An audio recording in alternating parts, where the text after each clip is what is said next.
Something like Bob Marley. Legend fish it easy but Blue Nation. I'm not lucky, oh, I'm blessed. See the money that they come with no stress. I'm not lucky, oh, I'm blessed.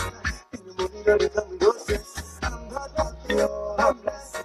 See the money that they come with no stress. Them say, make it. When I move it up and chat back, yeah. Make it. See the one sit up and chat back, yeah. Make it. See the move it up and chat back, yeah. Make it. See the one sit up and chat back. They say I make you sing in French to blow. I think you share a song that got to show. They got like I got to go. Got to go.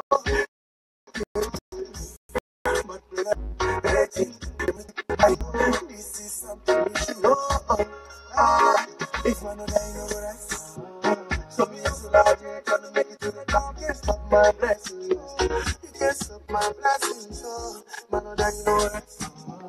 So me as a lad, you're trying to make it to the top. You can't stop my blessings. Just keep on trying. I'm not lucky, oh, I'm blessed. See the money that they come with no stress. I'm not lucky, oh, I'm blessed. See the money that they come with no stress. I'm not lucky, oh, I'm blessed. Friday, give us a call. Okay, but I'm going to eat something. I'm coming back. Oh. Yes. Well, I'll leave the door open then. Okay. I didn't know. Yeah, I'm coming. And you don't, the other lady that came and washed Thomas and everything, you just left. Okay. You didn't stay a long time. Let me go through it. I'm coming back, okay? I'm coming back in 5 minutes. Okay. Thank you.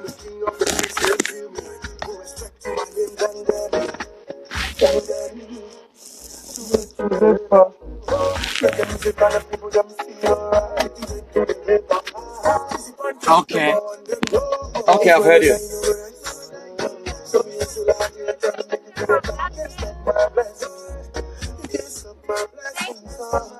Okay, man.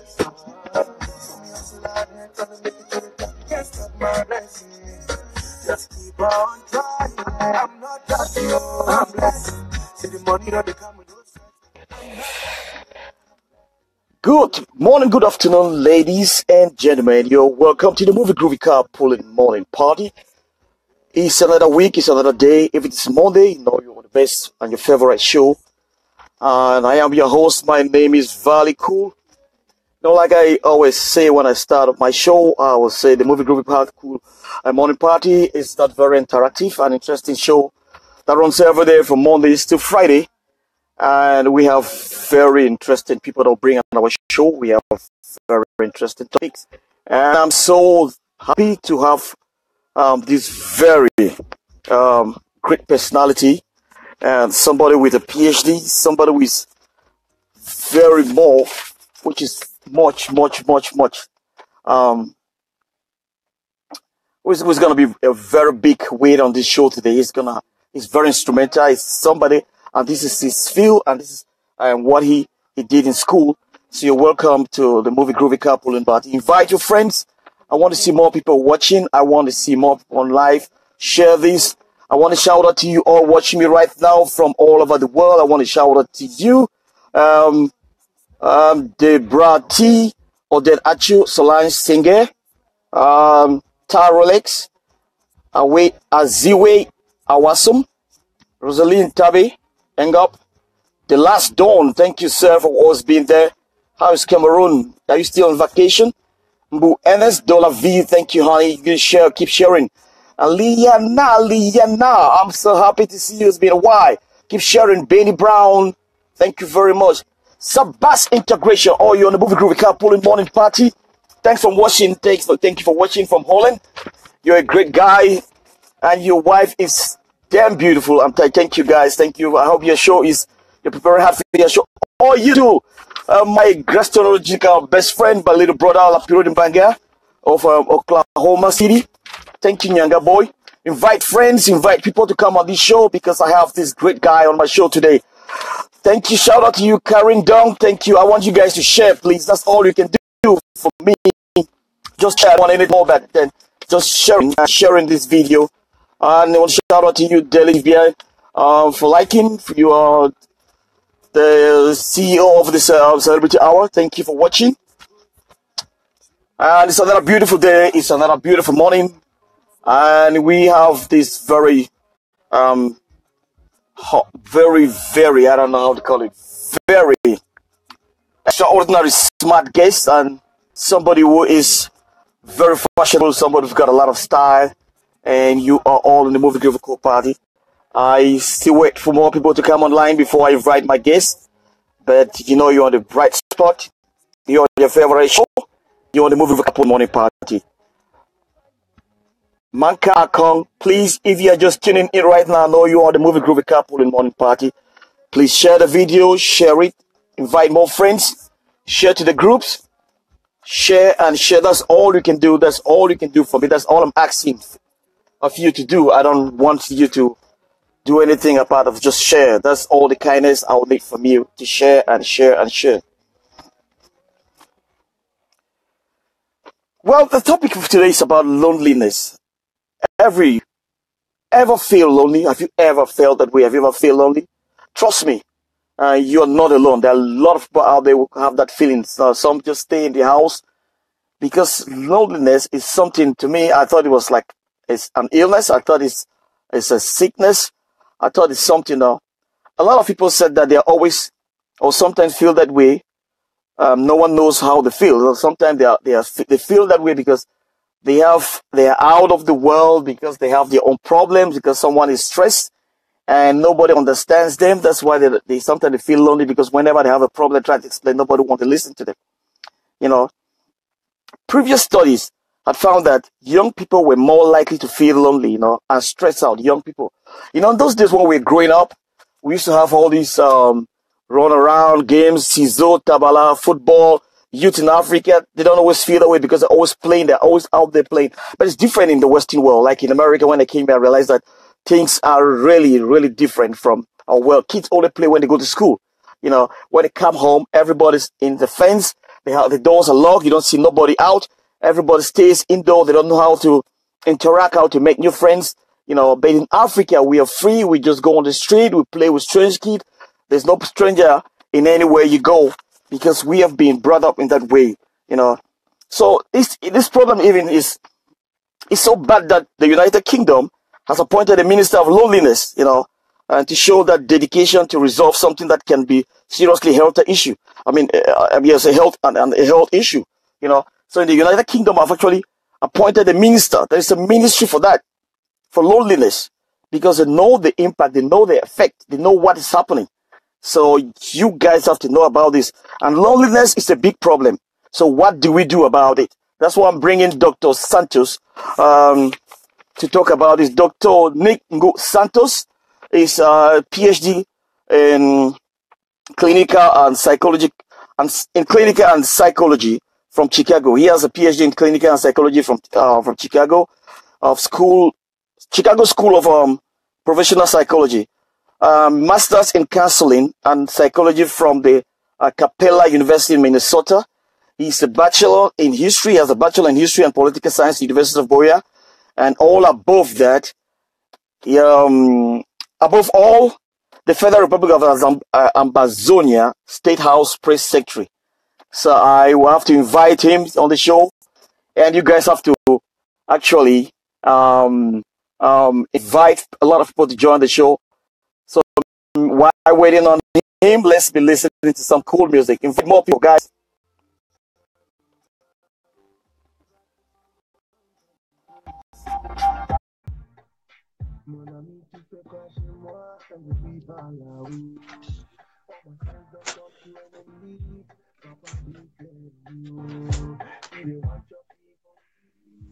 Ladies and gentlemen, you are on the Movie Groovy Carpooling Morning Party with me this morning, this afternoon, this evening, wherever you're watching, whatever part in the world you're watching. I want to thank you. I want to say I'm very impressed. I'm very honored to have a gentleman of this, how do you say, this status, Dr. Nick Santos is a PhD holder in clinical and psychology from Chicago School of Professional Psychology. He has a master's in counseling and psychology from the Capella University. Bachelor in History and Political Science, the University of Boya. That's why he's the state president, secretary of Amazonia. Um, and above all, like I said, he's the Federal Republic of Amazonia State House Press Secretary. I want to thank you, sir. I can see you are actually talking from your office. I wish you were in the car doing the movie Groovy Pulling with me, but I'm so delighted and very honored, like highly honored to have you on the show.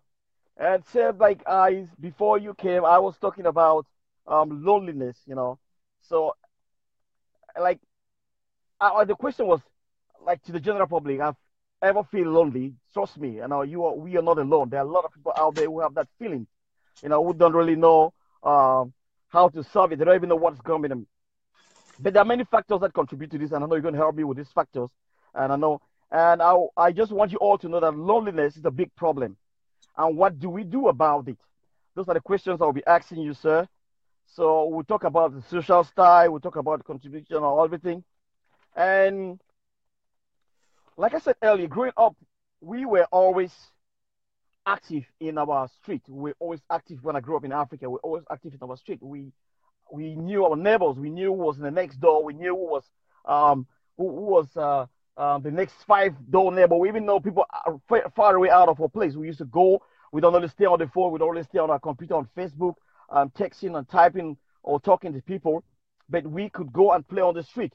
You know, running and playing those different games, hide and seek, and playing cash, and all other kind of games. You know, but whatever we played together. But in the Western world, when I got here, I realized that it wasn't the same. Things were different. Kids don't play together. They only do that in school. As soon as they get home, they pick them from the bus. From the buses, they just get into the house. The doors are closed. Some are in the fence that you don't even see the back yet. You know, you cannot even jump out and say, "Neighbor, give me salt or Maggie." Everything you have to go to the shop to get it. There's nobody, like every man for himself. And that has also contributed a lot of problems that we face in the Western world, like in America. The mental issues today, some children just go crazy.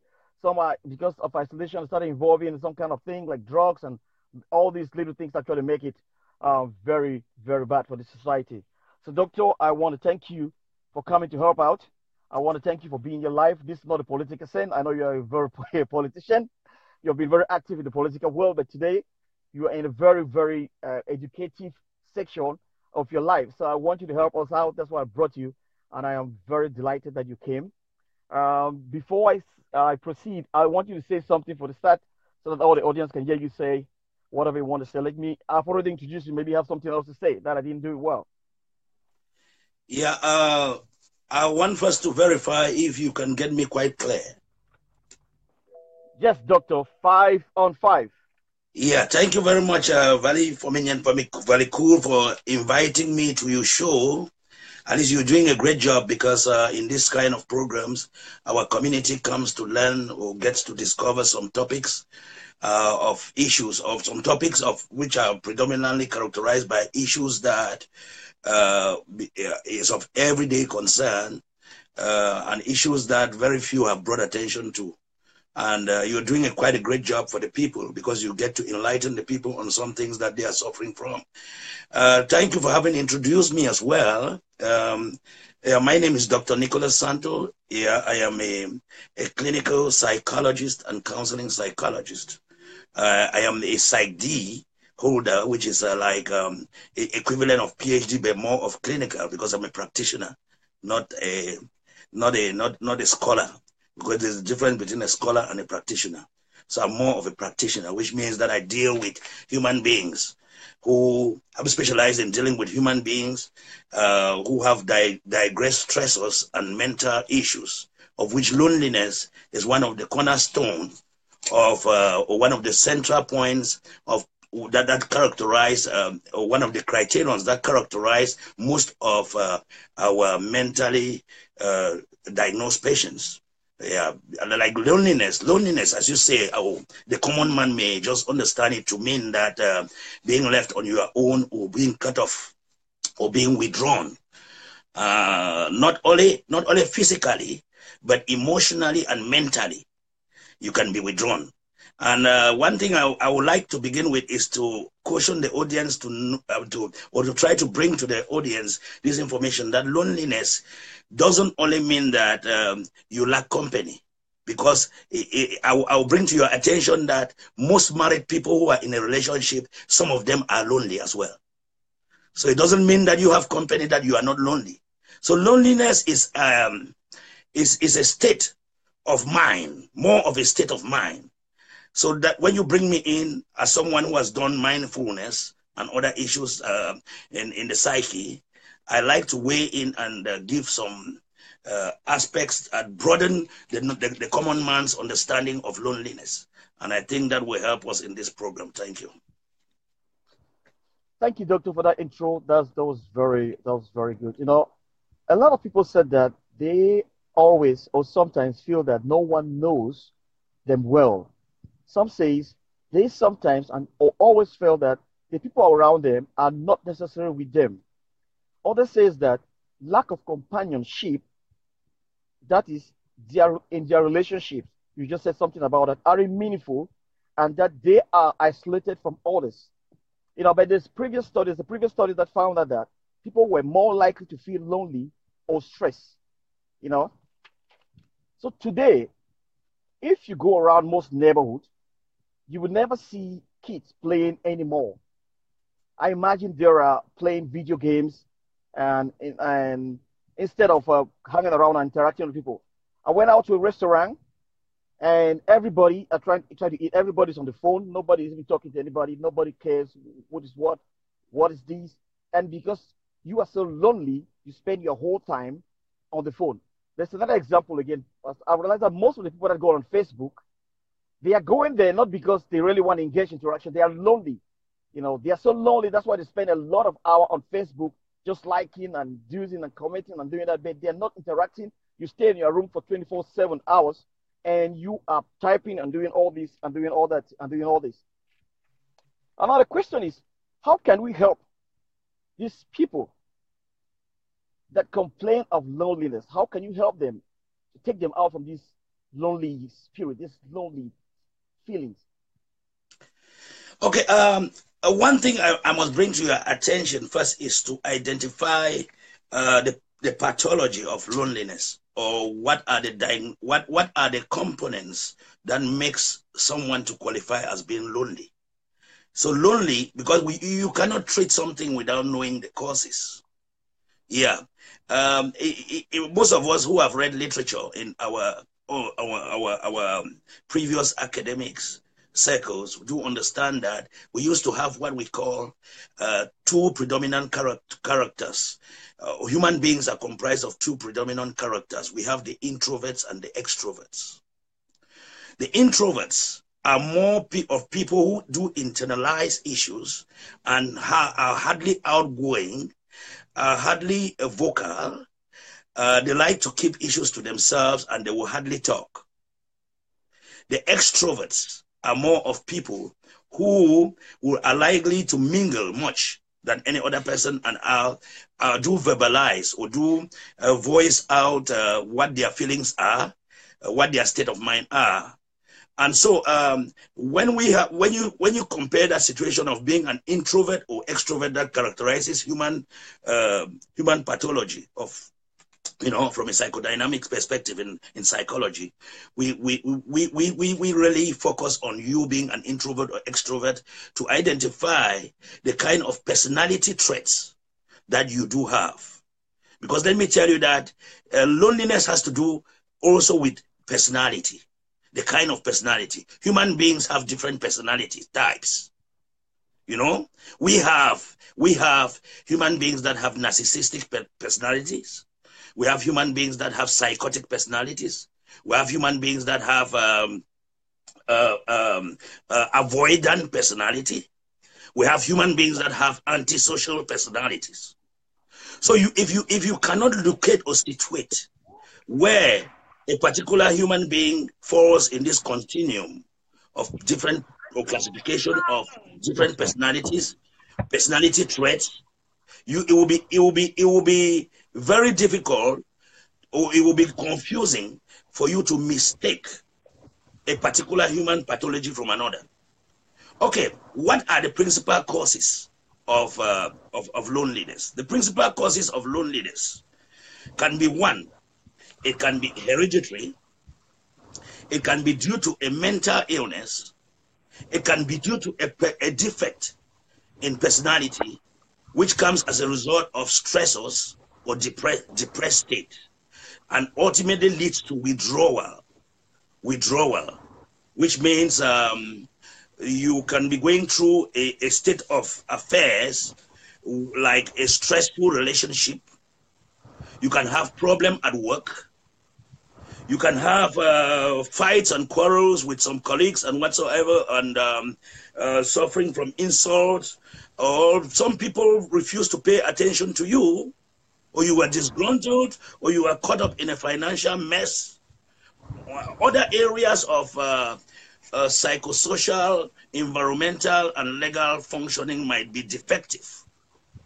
And that can lead you to have worries and stressors or stress that can make you to withdraw, and then now you become antisocial, or you become avoidant to other persons, which in that category we will term you, we will quantify, we will try to look at it now as a mental illness. There's what we call avoidant personality disorder, and we call antisocial personality disorders. Typically, loneliness is one of the red flags that we consider when we are looking at human beings who are defective in these areas of personality disorders, because those withdrawals and those avoiding of persons instantly lead to a situation whereby that individual may become of danger to himself and to the entire world, because that's when funny thoughts and ideas start kicking in, like suicidal ideation. Suicide. Most people who have contemplated suicide have been faced with loneliness for some time. They have been faced with loneliness in the sense that they don't get across with many people, and people don't get across with them and don't understand what their mental states are. They withdraw, they become antisocial, they avoid people, and they internalize issues to an extent that it leads to thoughts of killing themselves or killing other people. That's suicide, cause suicide, or cause or being homicidal. Then, Okay. when this kicks in and gets to a certain level, it does not only end with the thought or the idea, but it actually leads to that individual developing a strategy of eliminating himself, which we now talk of the lethality plan, working out a lethality plan on how to eliminate his or herself. So loneliness has a very, very big contribution to mental states of individuals, and loneliness has accounted for most of the horrors in society that we see. Okay, ladies and gentlemen, you're on the movie groovy, excuse me, carpooling morning party. With me this morning, this afternoon, this evening, wherever you are in the world, is Dr. Nick Santos. He has a PhD holder in clinical psychology and a master's in counseling and psychology, and a bachelor in history and political science. And above all, the Federal Republic of Amazonia State House Press Secretary. Thank you, sir, for coming on the show. I want to shout out to everybody watching right now.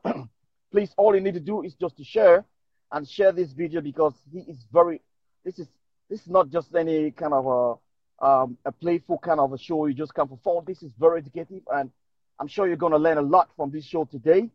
I want to thank you, Doctor, for taking time out of your very busy schedule to show me some love. Thank you very much for coming on the show. And there are so many different people out there who felt this way. If you know you've been feeling so lonely in your life, tell us what happened, and tell us how you came out of this. Your comments, your thoughts are very helpful. You know, I felt lonely, and Doctor, I felt lonely when I left Cameroon to the United States of America. I had a 1-year-old son, and I was so attached to my child. From the whole flight from Cameroon to Belgium, because I had the transit in Brussels, I was crying on the flight. I cried because it was a sad thing. I felt lonely at that particular time. Even when I got here, I felt the same way, because That is something when you attach to somebody and and you live back this person.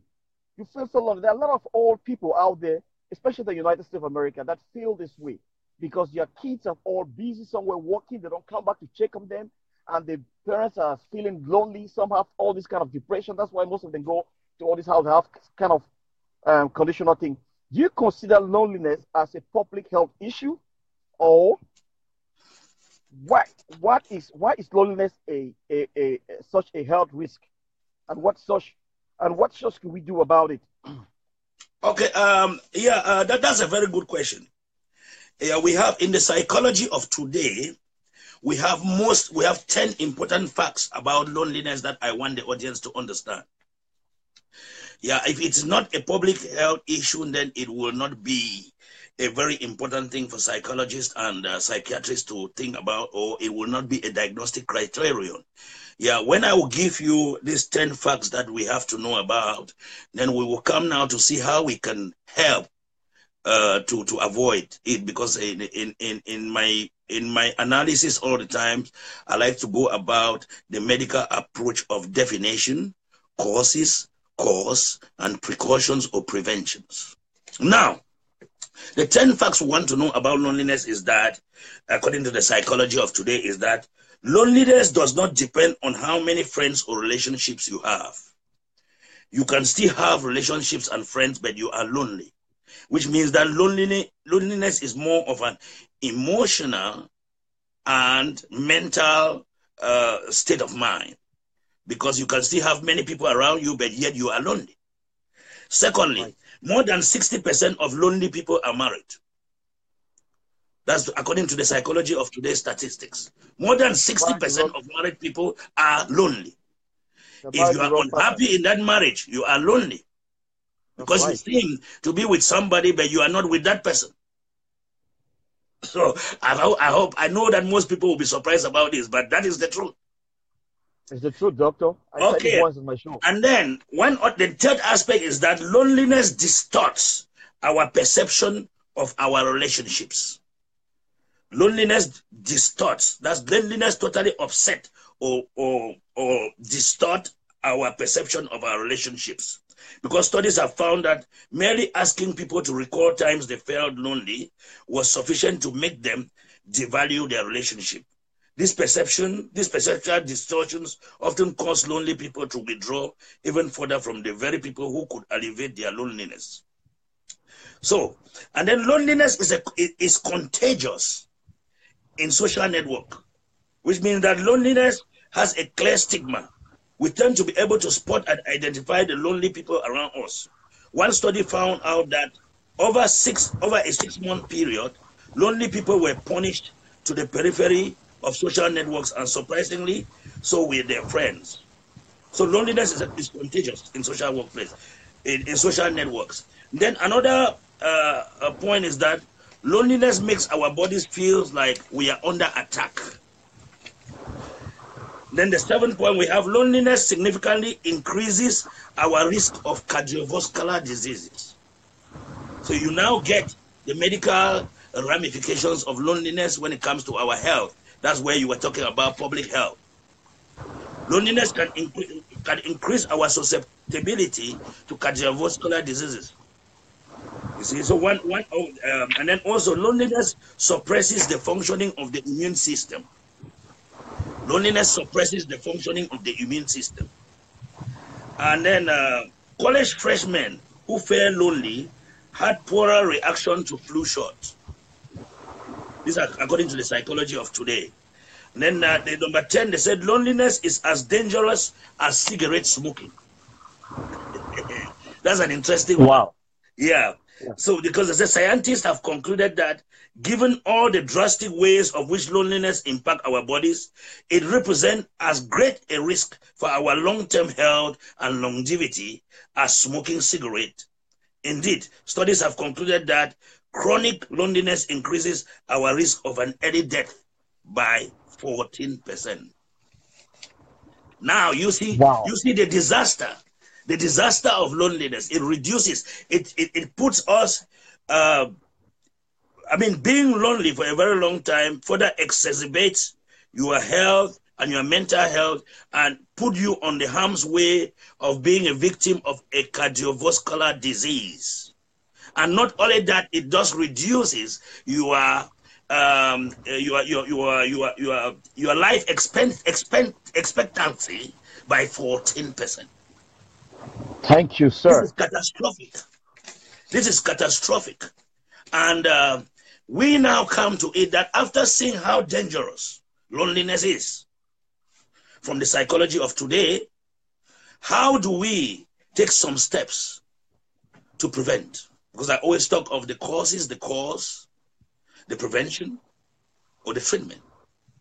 Okay, doctor, before you get to that one, let Yes. me actually tell everybody that you're on the movie group Carpool in Morning Party. It's not very interactive, it's interesting, it's educative, it's informative. And I'm your host. My name is Vallycool. I'm just a host. You out there watching us right now, you are the managers of this show. So without you, this show would not be happening right now. I want to thank you all for watching. I want to thank you for contribution. I want to thank you for your comments. All I want you to do is to share to build up the audience, make this very interesting topic of discussion go further and wide. And with me, like I said it earlier, is Dr. Santos. He is a PhD holder in clinical psychology, and he has a master in counseling and physical psychology. He's a master, also bachelor in history and political science. And like I said, doctor, most people think that shopping online and communicating on Facebook with friends and Instagram is like it's not loneliness, but that's loneliness because the only way you can avoid loneliness is by interacting physically with people, you know. But according to science or research, according to research lists, so despite what we think about ourselves, feeling lonely is it's not just in your head. This is not just what you. It's not about you being weak. It's not like you feel lonely because you're weak. It's not like because you don't want to just interact with people. You know, but feeling lonely is something that you need to actually when you stay like indoors or like you stay out of interaction with real people physically, not like buying online. And people, in America, people shop online, they order food online, everything just come to you. You don't meet people, you don't talk to people. That's a that's a sign and symptoms of being lonely. And that's one thing I also I have to read that because I was going to be the doctor. I didn't want to be a foolish man on my show, right? I spent my whole night, I slept at 3 a.m. just to get this show ready when you say you're going to come on the show. I was very happy. And so what do we what how to, we can how can we characterize loneliness as can we characterize it as a mental illness or as a condition? How can we characterize As, loneliness? as I Is it a began, condition or a as I mental illness? began earlier with my discourse, Mhm. I indicated that along a continuum of mental illness diagnosis, typically with personality disorders, I did mention about introverts and extroverts that we know, we understand in literature. People who are outgoing, social, and people who are who can verbalize their feelings and emotions, as well as those who internalize and store it within themselves. I'm talking of introverts. Introverts are the dangerous people. They don't talk and they don't give their feelings. They don't communicate. They don't verbalize their emotional feeling. Extroverts are easygoing people like me and you, or I Yeah. and you know, who can talk and who can come to the society, express their feelings and emotions. I mean, um, So these what? human beings have different personality types, personality structures. Some of these personality structures are easily identified with some human beings suffering from certain mental situations, like the antisocial personality or the avoidant personality types. You understand? So Mhm. it becomes a mental illness. Anything becomes a mental illness only if it does this particular thing does interfere with your psychosocial, environmental, legal, and other areas of function. For example, if the loneliness is causing you to be depressed, causing you to be stressed, causing you to withdraw from people, causing you not to show up to job on time, causing you not to have not to meet your daily needs of hygiene, feeding on time, giving you headache, giving you uneasy nights, you can't sleep, then it becomes a mental issue, because you have to identify what is causing the problem, and that you are lonely. And then now, what is really causing the problem that you are lonely? We have to identify the issue. It can be a stressful marriage. It can be parental conflict, or brotherly or family conflicts. It can be a twisted inheritance. It can be a quarrel over a land or something, or you have court cases or too many bills to pay. And then, or your job is giving you a lot of problems. That those stressors, we call them stressors. All those stressors can lead to a depressed state, and it can lead to withdrawal. It can lead to isolation. Then now comes the social media fact. You were talking about social media. Social media, Facebook, Instagram, internet, and whatsoever that people are used to browsing on this is helpful. It's helpful, and as well as it's not helpful. It can also be said that the social media helps those people who are lonely to easily have access to communication, look for companions, engage in some sort of conversations that may alleviate their depressed states. In that sense, you see social media as helpful. In other ways, since there is no physical contact of you meeting the people in a crowd or in a party, or the people you are talking with on social media, it gives you a distance between you and them. So that can be considered also not helpful to the loneliness. It can also be making things worse. So what is of good can also be of bad. But let's come now to how we can help with loneliness. The first, Okay. the first thing I would recommend about loneliness is that people who find themselves so lonely have to, first of all, look for social networks on how they can alleviate loneliness. And the first social network is that every human being was made good in the eye of God. And so the first thing here I would say as a psychologist is that during therapy, we try to incorporate some sort of biblical counseling and biblical therapy, because it has proven to be about 90% quite beneficial for people to first of all be healed mentally when they find favor in God, or when they find favor in biblical teachings. You should consider, first of all, that no human being on earth is, first of all, responsible for your coming on earth, or you bringing you forth in this world, except God. And God used your parents to bring you in this world. So when you find yourself in a situation where you lack companionship, the first thing is to believe and trust in God, that God is with you. Doctor, That's your first companion. Doctor, let me interrupt you a little bit. I'm sorry, but it's a question from Marie Manga. Said, Yes. Doctor, how can an introvert be helped from the loneliness? Because I have introvert person.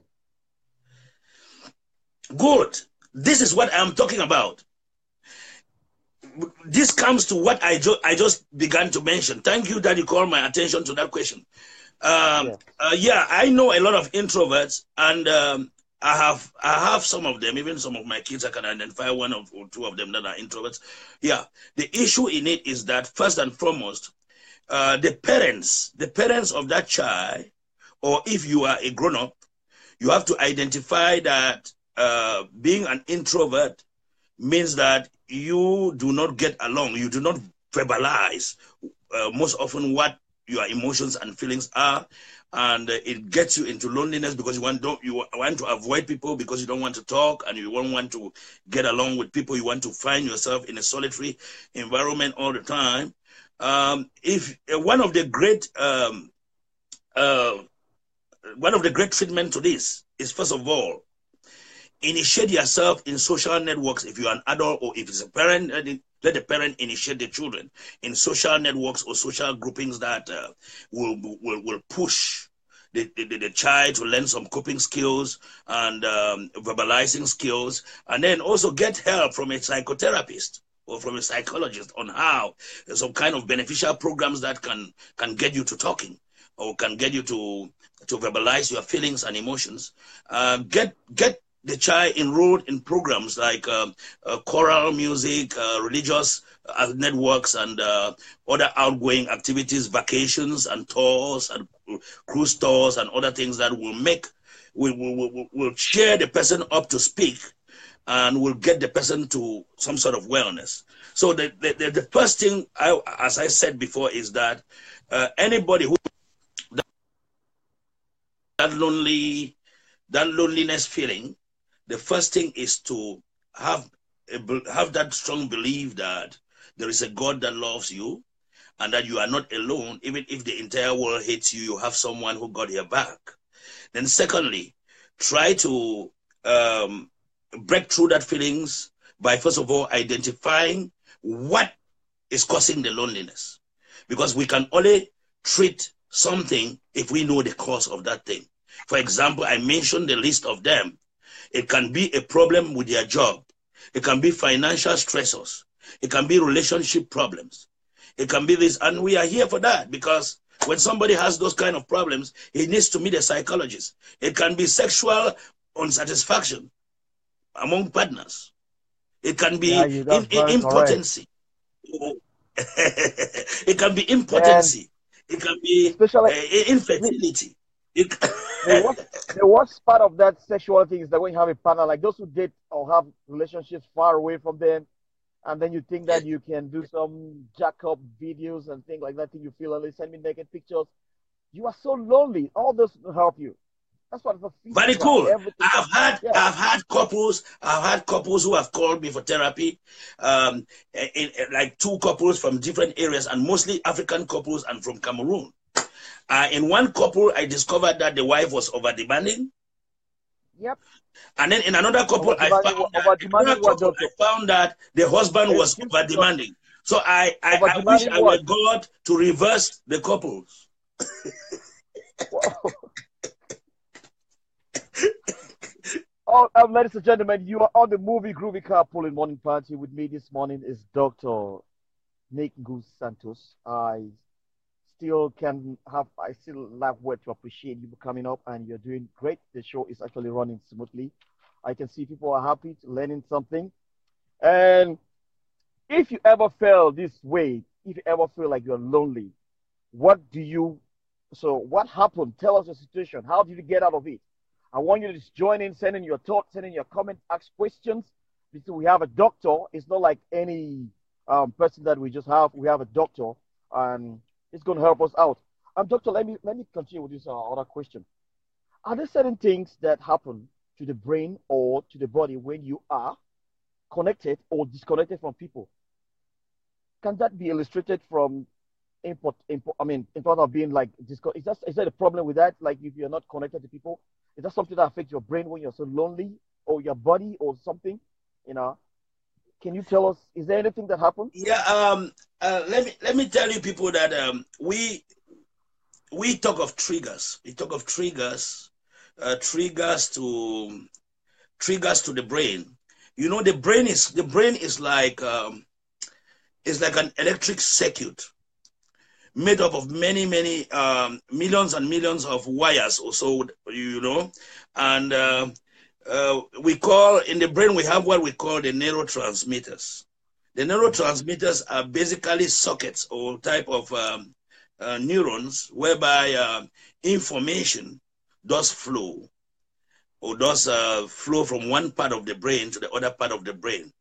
A negative feeling, or a feeling of being depressed or being stressed, triggers one part of that neurotransmitter that we call the hippocampus and the hypothalamus. These are neurotransmitters in the brain that get shrinked. They get shrinked. Just consider that they get shrinked. They get folded when they get that information that you are disturbed, because you send the information to the brain, then the brain executes. For example, when you are wired to have sex, Oh, I it like that. it goes to the brain. The brain triggers the pleasure and the reward pathways, Mhm. for which the pleasure now gets to a certain height. that you are able to reach orgasm, for example. That is coming Okay. from the brain. It's not coming from your physical body. If you are about to kick a football or a soccer or a ball, you're playing soccer. Before you kick that ball, when your eye sees that ball and before your leg goes to kicking, your brain sends that information to the neurotransmitter that is in charge for the executive functioning for that leg to move so that the ball can be kicked. So everything you do is wired from the brain. As we are communicating right now, it's because of the cognitive capabilities of the brain. And my senses, my brain pushes me to talk, pushes me to reason the questions you give me and to give you a response. So everything is coming from the brain. So once the brain is messed up as a result of a bad feeling at work, as a result of a bad feeling from a relationship, as a result of a bad feeling of your immigration status, as a result of a bad feeling of no financial resources to pay your rent and your car loan and whatsoever, that it in turn triggers the shrinkage of the hippocampus. The hippocampus is the neurotransmitter that is responsible for depressed state or for stress.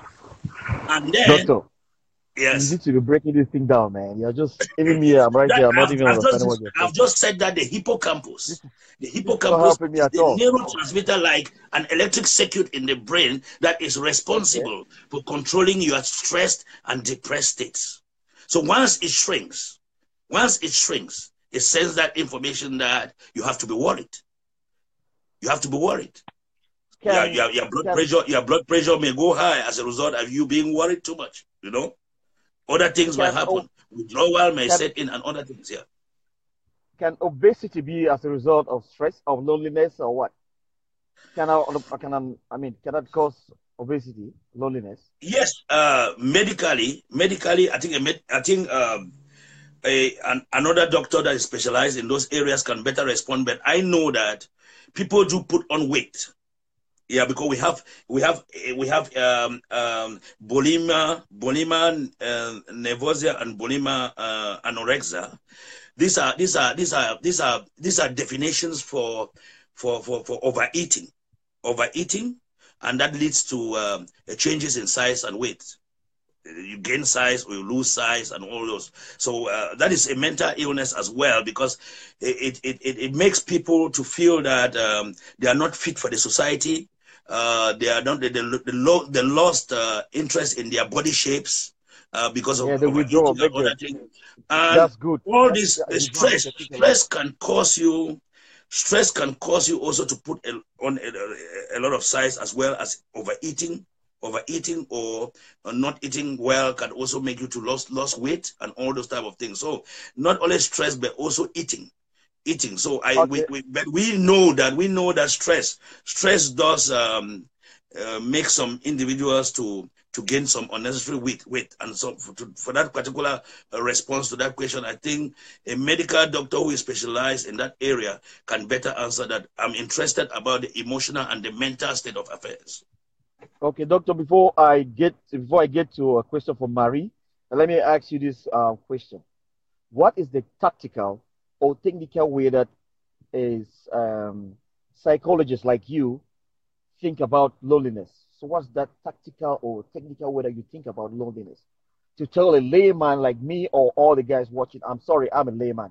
If you're not, I'm sorry, I don't want to say that. To tell somebody who is not in this field, who just think that because a lot of people are like I'm lonely. So that always time that you look, push not get me wrong. There are times that you just want to be alone. That's not loneliness. You just want to be alone and think about something.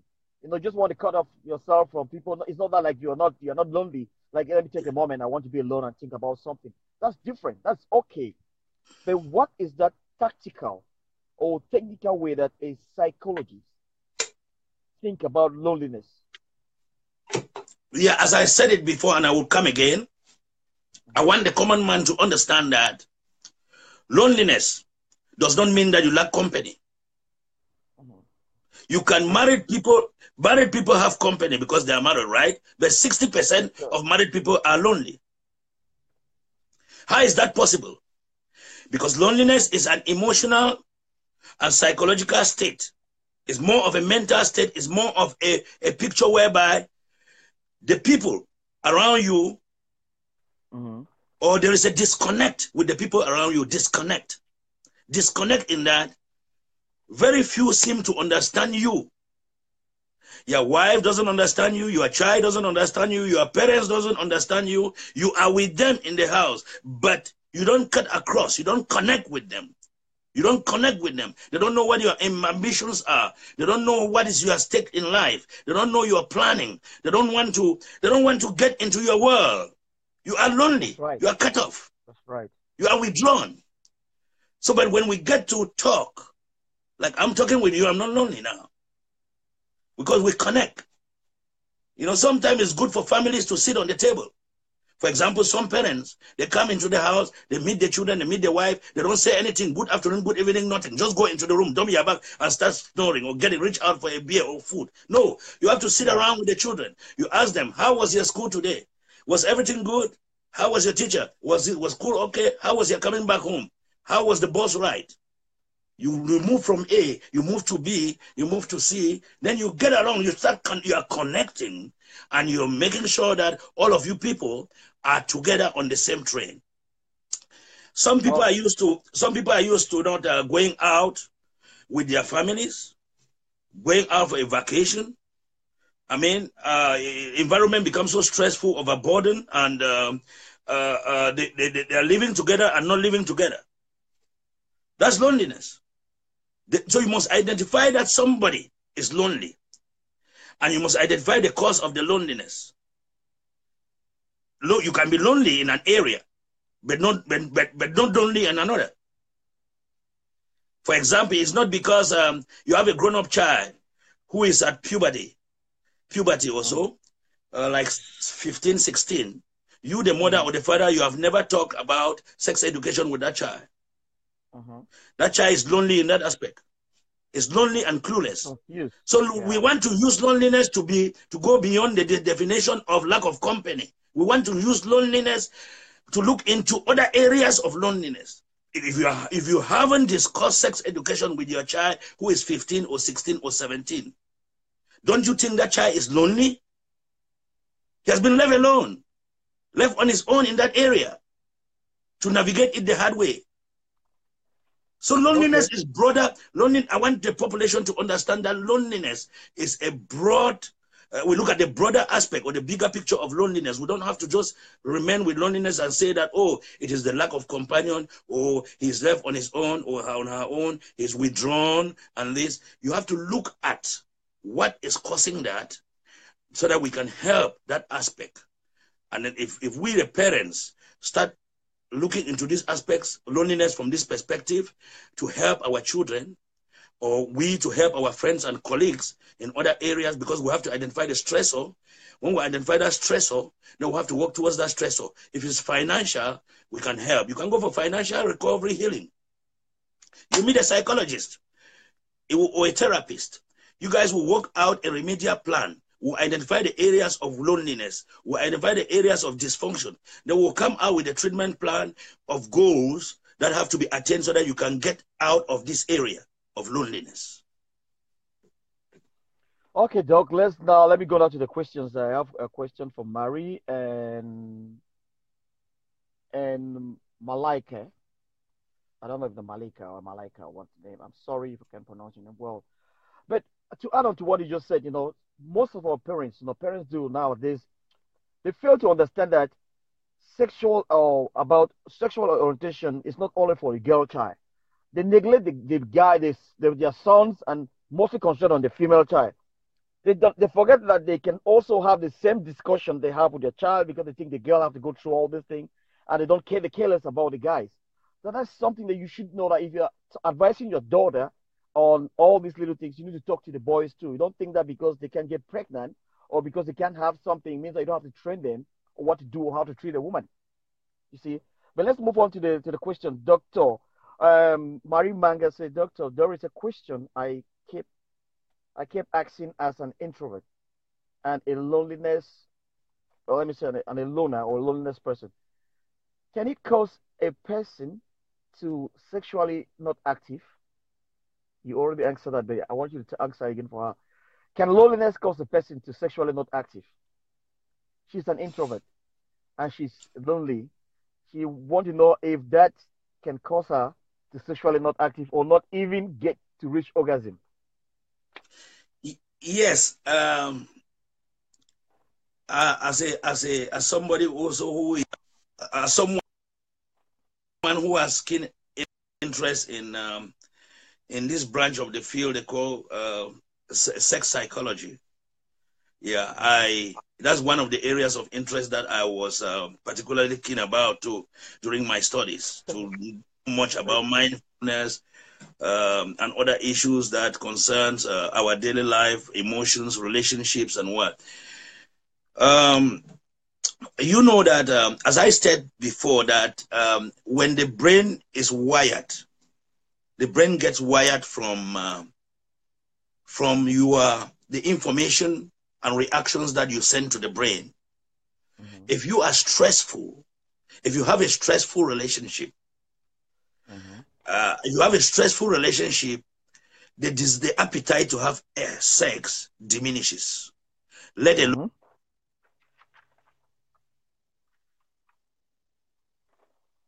Mm-hmm. There's a technical problem. Guys, just be patient. Okay.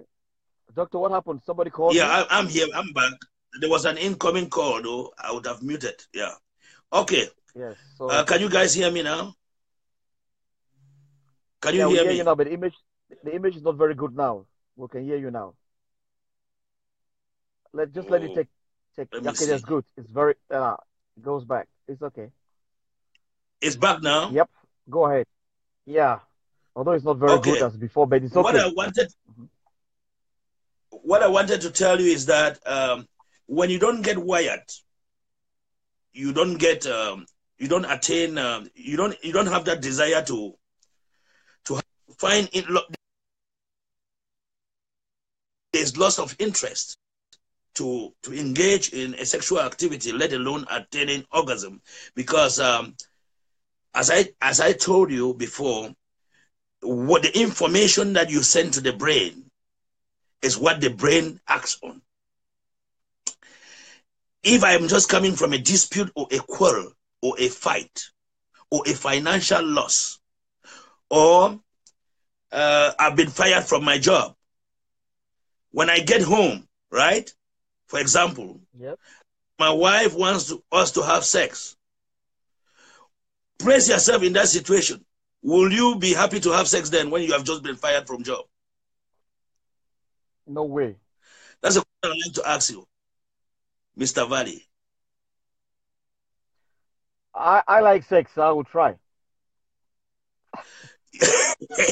You will try, but okay, you can be I'm one out of you can be one out of you can, in 100 you can be like 10 out of 100, because if somebody have a job that he loves that job so well and has just been fired and is entering the house, and then without having look for grounds whereby he can console himself, his or herself, and no, because you start consoling by yourself by saying that, oh, what about this job offer that they gave me that was quite having much benefits than those what I've been fired from.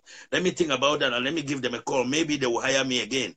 I mean, you start consoling yourself. When you console yourself, then you can find that stability by which you can now indulge in sex, and then you cool down, then you can start developing alternative strategies, and then that's when you can be able to reach orgasm. Because having sex is one thing, reaching orgasm for a woman is another thing, right?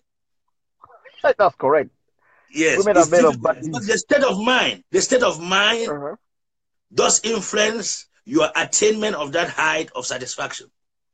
Yeah, that's why some women will tell you we have never arrived at orgasm at all, because they have stressors that they have to cure. They have they have a lot of dysfunctionality, a lot of areas that has to be remediated before they can have that peace of mind and pleasure to attain that. I know my audience like to listen to that because I'm also a sex Yes. psychologist. Marie, I hope your question has been answered. Let's move to the next question. This is from Malik. I don't know if it's Malik or Malika. I don't Yes, know. low self-esteem. Yeah. Emobe. Yeah, Emobe say, please, is it healthy to be inside the house for 1 week without going out? Okay. I mentioned earlier that if you are inside the house for 1 week without going out, and it doesn't place you on harm's way or does not give birth to certain thoughts, negative feelings, emotions, and does not also make you to start hating people. To say, oh, this is the best state of affairs. I don't want to see anyone again. I will never go out of that lockup. The next time I go out, I will be very mad with everybody. I will insult them so that I can come back, lock up myself in the house. Or if it makes you to start thinking negatively and it makes you to lose appetite, makes you to lose taking shower, makes you not to do things that normal routine activities of daily need and daily living, then you are now drifting away and you are not drifting away from your primary obligations. As a result of that loneliness, you are not able to fulfill your assignments. You are not able I to will go. show up on I put job, some or you are not do not respect time anymore on doing certain things. Then it I will becomes a talk to very you big later. problem, and it becomes of critical I have importance something also, going online. I'll talk because to you later. your loneliness and withdrawal Okay. should not be that which will not be beneficial to yourself and to your entire community. So if that loneliness is provoking other areas of disconnect, like you don't shower on time, you don't eat on time, you don't have a sound sleep, you involve in distancing yourself from people just for no reason and no cause. I mean, if you start locking yourself up in a house for 1 week, then you might gradually end up locking yourself for 1 month, and definitely along the line you might end up locking yourself up for a year, and that's the end of you. So if that locking of yourself up at home does impair other areas of your daily living or other areas of daily activities or routines of a normal human person, then it becomes really of clinical significance and importance that needs to be diagnosed as a problem. Thank you, doctor. This is hard to listen. I'm sure there's one or two people out there who are listening to you right away, that on the age of tears, and you're thinking about yourself. Maybe you have been lonely for some time. You don't even know why. I have a cousin of mine. Who is now a loner. He's been a lonely for more than 5 years because he thought he's not very handsome. He's an ugly face. He just went to the basement. He doesn't want to see anybody. He locked himself up there, and up to today, he doesn't want to talk to anybody. He will just come out in the night and sneak food. And if there's nobody there, he'll come out. If there's somebody, he will never come out of his room. So they're always going to put food downstairs, and he will only come out when there's nobody around. So this is very painful, like you're explaining to the, especially to Malika. It's not a very good thing to put yourself in that situation. It's very painful, you know. And there are a lot of ways to deal with that. The doctor is helping us out. You have to love yourself. You have to do a lot of things to stay out of that. And I want you all, ladies and gentlemen, to contribute to this show. If you ever feel this way lonely, if you've ever been in this state, how did you get out of it? What happened? What took you to that state? My cousin said they're laughing at him that he's not handsome looking. And that's why he went to that state, that depression. And he's not even seeing his own brothers. He don't want to see nobody. So what about you? What happened to you? And how did you get out of it? Let's just take a little short break and listen to good music while I'm waiting for the doctor.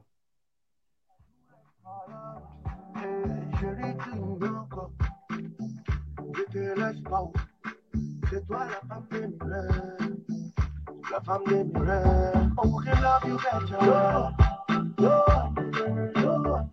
Say we can treat you better. Tell me we can love you better, girl. We can treat you better. No one, no. Mad for your love. Ooh, girl, I need your love to hold on. Mad for your love. Your love make me regret. Oh, mad for your love. Girl, I need your love to hold on. Mad for your love. Ooh, your love will make me regret. Oh, girl, I need your love. Oh, I need your love. Can we make this work? Can we make this perfect? My taco, oh Lord.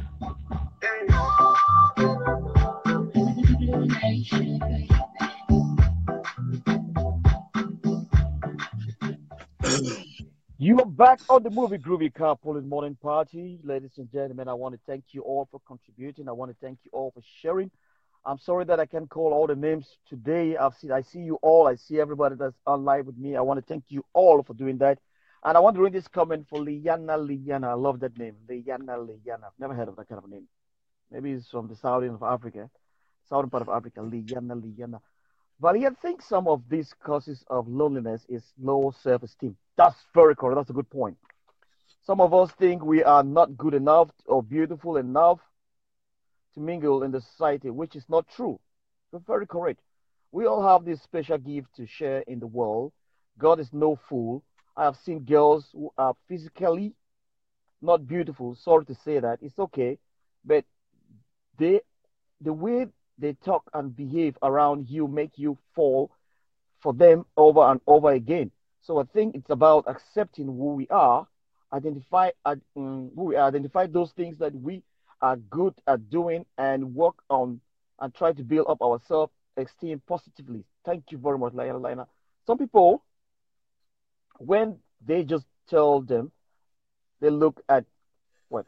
Some people, when they just tell them, look at you, big, look at your big, they just go to the room and never want to come back. Let's be confident in whatever. That's very correct. I want to shout out to Roy Mama. I know you're good. Nana Ngu Bridget. Roy, hello. How are you doing? Thank you on the movie Groovy Carpooling for Mafo Akafo. Not only not only loving the job, but that is on your source of income. So the man is very worried. That's right. Marimanga, thank you, Doctor. Linus, you're right. Sandwich time. And let's go on. The issue is with self-esteem, such a big problem with a problem with now our day society. Okay.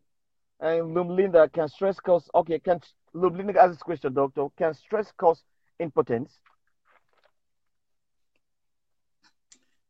I would say yes. Yes, if stress or depressed state can lead to loss of sexual desire and attainment of orgasm, if that occurs over time, then definitely it's going to lead to impotency or loss of fertility problems. Because stress is a very, very big factor in our human trajectory or human life. Think that stress can lead to death.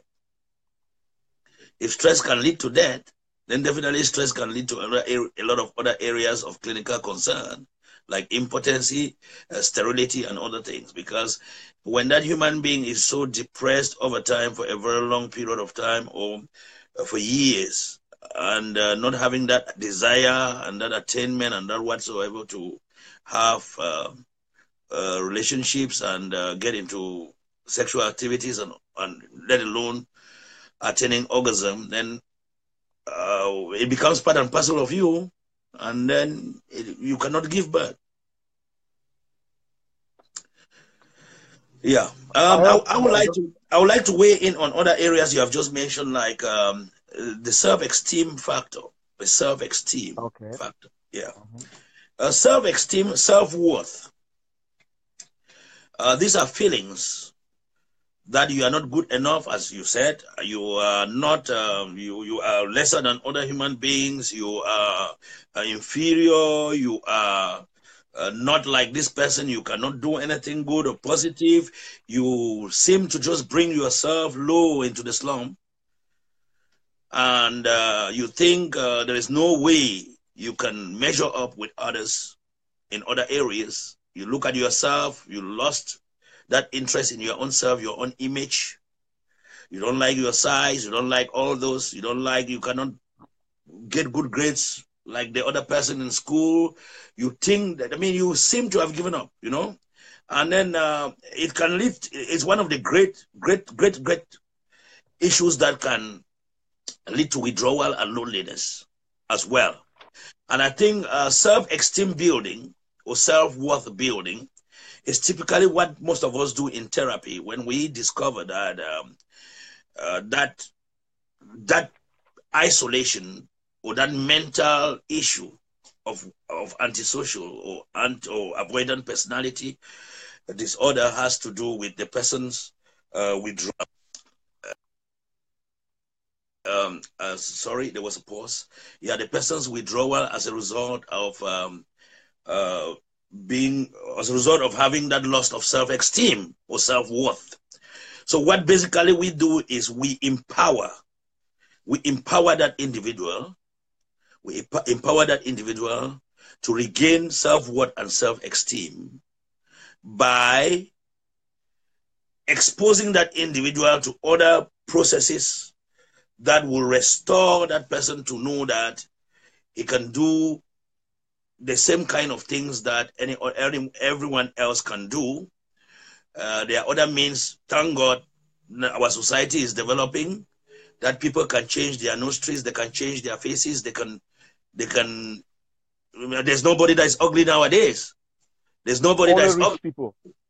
Only rich people, doctor. Celebrities, not everybody. Come on, man, like me can't change anything.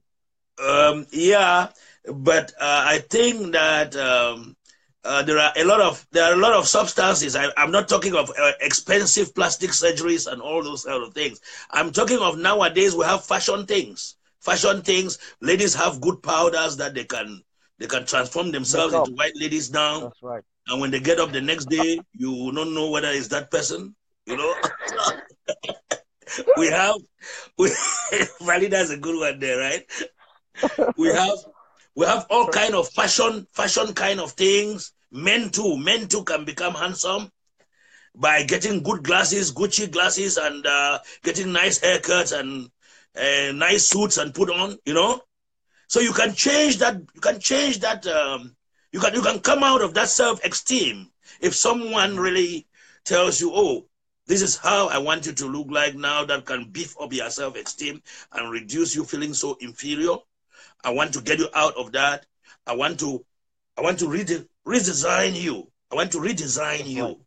For example, Yep. there was a question. I know what was going through your mind. You discovered at a certain time when I was like doing my doctorate degree. Before I was able to defend my doctorate degree, a friend of mine called me and said, "Dr. Santos, I have observed that, I'm not ashamed to say this, I've observed that your suits are not that so powerful. You are a doctor now, you need good suits. You need to dress well, you need to do this, you need to do that. He said, I understand that you have been dressing well. Yes, you are a nice guy. You like dressing. I usually see it, but I want you to have the best." So No I doubt. immediately, somebody will say, "Oh, why is this guy calling to insult me? It means I'm not dressing nice." I didn't take it Mhm. that way. I looked at it as somebody In a wanting me positive to way. grow. Yeah, That's good. somebody, he wants to add more to my self-esteem. Hmm. Yeah, so it's good to identify with people of value most of the time, right? People who will make that who make your self-esteem escalate, not people who will bring down the self-esteem. For example, if I discover, it's quick for me to discover that a certain company is not taking me anywhere. That's the Yeah, I'm first. good at That's that how you too. build your self-esteem. Discover your Yeah. company, know the people you identify with, sit and talk with people who encourage you to grow. Sit and talk with people, exchange ideas with people who love you. Because what do you expect when you sit with envious people and then you have a self-esteem problem? Those people will further push you down the tunnel. You have to go where you can sit with positivists. For example, I used to go around, I see one or two Cameroonians or Africans. Some of them have came to this country with advanced level certificate, good grades, excellent grades, bachelor's degrees. They go and sit in beer parlors with people eating achu and soya, and then they tell them how to become a nurse and a doctor is nothing. It's equivalent to somebody working 2 home health jobs and just stay where you are. How do I take such a person from that slum out? You can be killed for trying to help. You Maybe know? most of the guys in America that look at things in the monetary value. They don't look at it in the standard of being educated or having the Yes. knowledge. They think that if Yeah. you have 6 home health job, you make that money, you're equal to somebody who has a PhD holder who was that. It's not equal. Correct. You can have the same money, but you work hard so hard to have that money. You can have 6. It's okay. It's okay. It's Correct. not like we are trying to talk down on those who are not being, but don't discourage somebody who want to be there. They discourage some people from growing. Mm-hmm. And that's what I'm trying to say. And especially talented people. Talented people. For example, when I came to this country, I was driving a tractor trailer. I drove a tractor trailer for 3 years. When I drove the tractor trailer, I had a surgery or whatsoever, and then the next day they called me to tell me they cannot afford my insurance and that they have to terminate my job. You know what I told them? I told them that I was even thinking to fire, I was contemplating on firing you people before you fire me. And when I came back, some of my friends told me that we're singing all around that he has just lost a very good job. My God, a very good job. Okay, to them, that was the circle that I was in. For them, it was a very good job, but they never knew where I was heading to. That was my That's right. plan B, not my plan A. Because I knew that I was going to do my master's and definitely ultimately my doctorate. I knew that that was nothing. That was just a starting point. But to some people, they were saying, oh, what will you do to keep this a very nice job? This very nice job. For them, it's a nice job. Yeah. So you need to identify yourself with people who have a self-esteem that you like to have. Don't go all the time with people who will dampen your self-esteem. This self-esteem and self-worth issue is a very big issue with our communities and our societies. We need to start Mm-hmm. empowering our gentlemen and ladies, empowering our children, empowering them. Let nobody tell you that you are not good enough. Let nobody tell you that you are not handsome enough. Nobody tell you that you cannot be the president of the United States. You cannot be a senator. You cannot become a doctor. You cannot become a lawyer. This is the land of plenty, and it's a land of great ambitions. You know, fortunately enough, we are in a great place. We can do and undo, and let's also empower others to come out of that low self-esteem. You know, let nobody tell you you are not beautiful or you are not handsome. You can look for ways how you can get that done and look like others. Because when you Okay. see don't be competing with Hollywood stars. You know, make your own environment. You are Hollywood. You know. Ladies and gentlemen, thank you, Doctor. You are the movie Groovy Carpooling Morning Party. Is that very interactive? Very exciting, informative, and educative show with me this morning, afternoon, evening, or good night to you wherever you are. As my extraordinary, fashionable Dr. Nick Gu Santos. He has a PhD in clinical and psychology, and a master's in counseling, and bachelor's in history and political science. And he is the Federal Republic of Amazonian State House Press Secretary. And if you are just tuning in, right, the topic of today was on loneliness. Ever feel lonely? Trust me, you are not alone. A lot of people said that they always or sometimes feel that no one knows them well. Doctor said about that, that you think that you might be your family and you want to do something, and there are people think that they know you, but they don't really know what you're thinking or what you want to do. They don't really agree with you. It makes you feel like you're out of this family, you're alone. Some says they sometimes and always feel like the people around them are not necessarily with them. Like you just said, the doctor, that was a point I got from you. Others says that a lack of companionship, like you say, you are married to a woman and you don't, or a man, but you feel like you're lonely, and that their relationships aren't meaningful, that their relationships are not meaningful, that they are isolated from others. And like you said, previous studies says that had found that young people were more likely to feel lonely and stressed. And like I said this before, the United Kingdom has even appointed a minister for loneliness and to dedicate to resolving this. That's something very, something very important, because if United Kingdom could appoint a minister for loneliness, it means that's a problem. That's a big problem. And loneliness is a big problem. These are all the summaries of things you said. Loneliness is a big problem. And what do we do about it? You said that it's something you actually intended. And you said many factors contribute to this loneliness. The new antisocial lifestyles contributing mentally to today's discourse. Social everything that happens, Facebook, all these things make people not to connect, not to meet each other because they spend their hours on Facebook communicating. They spend hours ordering clothes. They don't want to go to shop or to mall to meet strangers. They spend hours ordering food. They don't want to sit at the restaurant. Even if they're at the restaurant, they spend time on their phone. They don't talk to anybody. And you further went to say, um, no, we talked about mental issue, about loneliness, and all these little things, you know. And I want to say this to everybody watching me right now. I know it's hard to listen to everything the doctor just said. I'm sure there is one or two of you who are listening right now, and just on the edge of tears, and because you are thinking about yourself or totally getting that maybe because of someone you know who is dealing with this. You know, there's somebody out there you know that's dealing. Like I said, my cousin, my little brother is dealing with this kind of loneliness because of he think that, like you just said, people tell him that he's not looking handsome, he's not good enough, so he decided not to go to school. He's now in the basement. He has been there like for 5 years.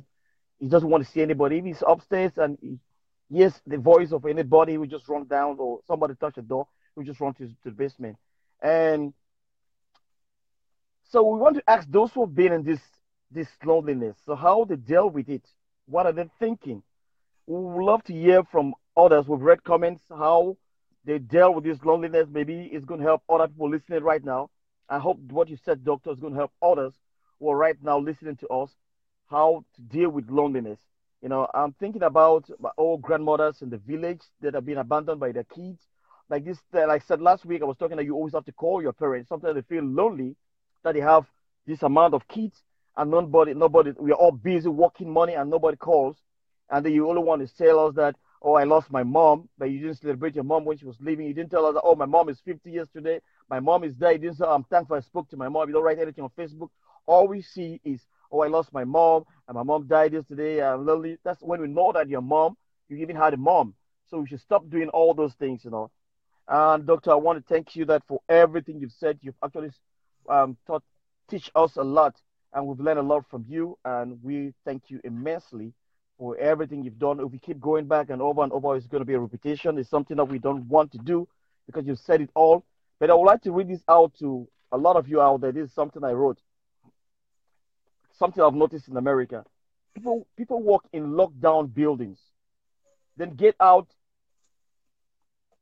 in our cars. They lock in the walk, they get out and they get into their car, they drive to the suburb, they drive to their homes, and they park in the parking lot, they walk to their homes, they don't even say hi to their neighbors, and they're in there for the next day. Some don't even go out. You know, people shop online, they just do everything like that. Like me say, like I have 5,000 friends on Facebook. A lot of people out there have those friends. So that's a virtual world. We stay up there, we communicate with them, we don't go visit them, we don't meet on the bar. Some few do that. And these are all the things that you think you're not lonely because as Facebook says that it helps you to connect with people, but you are lonely because loneliness, I mean, not being lonely, because I mean, loneliness is not, it's not about you being or being on Facebook chatting with people. It's have the physical aspect. If you don't meet people, you don't talk to people, you don't listen to people. It's different like texting. If you don't listen to people, you don't talk to people, you don't actually know what's going on around the world. And I want to thank you, doctor, but I will not let you go without asking you some personal questions about you. You know, you're a very stylish man. I like your style. You have like 20,000 suits. Sometimes I think I'm going to open a shop in your closet. And I think because I've seen you, you love your children, you have a beautiful wife, your kids, especially your daughter. It's like she's your princess. And you spend time, you know, I monitor you a lot on Facebook. If I want to bring somebody on my show, I follow them on Facebook. I look at the things they like, the things they do, and the things they don't do. So I want to ask you, how was you when you were younger? Were you this stylish? Were you the somebody who loved clothes? Did you like women? Did you like to be neat? I mean, what about your curly hair? As a doctor, you have a curly hair. What's that? Tell us about that. You have Jerry Yeah, Coil. very cool. You know, you know, from childhood, my mother had like nine kids in Mhm. as total, but and we were four boys, four boys. But among all those boys, my mom used to call me number one because I was that kind of a kid that will always make sure that although I'm going to school like from one, I will always polish my shoes so well, iron my trousers so well and my shirt, and if anything does fall on it, I'll be very pissed off for the whole day. So I was like very neat child from childhood, you know. And it's just some children are born like that. It's a gift. And then when I started going to like high school, when I began social life, like dating and outing and partying, I began that actually when I was in my Form 4 or Form 5 in Longla Comprehensive College, Mancon, when I was like renting because I was pushed to go and rent from the beatings in the dormitory, you know, from the seniors, you know, what used to happen there. So I was forced to go and rent. I started living alone. I started living on my own when I was like 15 years, renting on my own, and started social outing and nightclubs and town going and growing up with the community. I was a child of the community, partying. So I picked up a lot of things from my environment, which were quite healthy. And thank God that I was that kind of a child that could distinguish between the good and the bad. So I was usually taking the good. I was able to make very good grades in my O level in Longla. And then I had admission in CAS Bambili and GHS Bengui at the same time because of my grades. And then Bambili is a nice environment because I got introduced to sports bar, you know? Sports bar, La Voix, high table, palmarès. You know, we started putting on suits with brochettes and eyeglasses and behaving like a minister, like a king. So that kind of life is a life that caught my attention, you know? But the good thing is that I was able to balance social life and academics. Yes. Let's talk about your curly hair. So, what is your wife or your friend can tell you about that? You know, because of beauty, the love for beauty and fashion and stuff, my wife is a licensed cosmetologist for the state of Maryland. Wow. So she does hair, she does fashion for women and other things. And because I love what she does, sometimes I do my hair by myself. I cut myself and I make it the way I want to do it using the mirrors. I do it on my own. And I think that I've always had this lower cut for now. When I was in Germany, I lived in Germany before, in my mid-20s, I lived in Germany and I had dreads. I had half dreads. So now I don't look at the dreads to be so responsible. So I decided to remove it from dreads to double down from dreads to clean cut and a little bit of curly hair or spotting waves or whatsoever. But I like it. I like it because it fits the way my head is structured. Because I know my head has two heavy knots down here, so I have to cut it, you know, in a way that my skull doesn't become so broad. So I have to put some hair here to make it have shape, you know. So, who is your designer? Who do you wear? Who's your designer? Like you said, somebody was saying that because in town here, my designer, I don't hide who my designer is and who dresses me, or who gives me a call all the time when he has some latest fashion suits and things that I may need or that fits me. Cargo Man A Young Jose, that's my boss. I almost said that because he's a colorful guy. He's got all that's my kind of colors. Yeah, that's right. It's Cargo, I know. Yeah, that guy is doing well, man. He's not like pompously. He's not like everywhere. He's just calm, but he actually sells a lot. You know, but how much does diet really play into your? I've introduced a lot of my friends to Eyong Jose, like Dr. Makongo David, Dr. Makongo, President Makongo in Metro Celestin. and other lawyers and doctors, my friends and colleagues, I've introduced them to a young Jose Cargo man. He is good, but I think sometime I will need to promote also other friends too as well, like Ngofini Fashion, Connaissance, Parisian Connaissance. I will stop by and get one stuff to them too, just to promote all of them. Let all of them too be promoted, because I know that it takes me like every 3-4 months. I need to reward myself for my hard work. So I need to. I don't mind putting 1,000 or 2,000 grand down to get myself rewarded for my hard work. Yeah. You have a lot of suit. I wonder if you wear that. I'm surprised to see you without that suit right now. I've never I'll seen you open without a a suit. shop very soon. I'll take all of them and put I them mean, for an exposition. your closer should be a shop. It's good enough. I hope you're just want to meet them. So Yeah. Sometimes I don't even what know are what your to do. Go ahead. yeah? When you have a lot of clothes, you don't even know how to dress anymore because you have a lot. You have that feeling. You have that zeal of a woman. It's just like me. If I don't know how to wear my clothes, like I just want to change it each time I want to go to party. So if I don't go for a party, no, I don't have a new clothes. I always Yes. like to buy something new every time.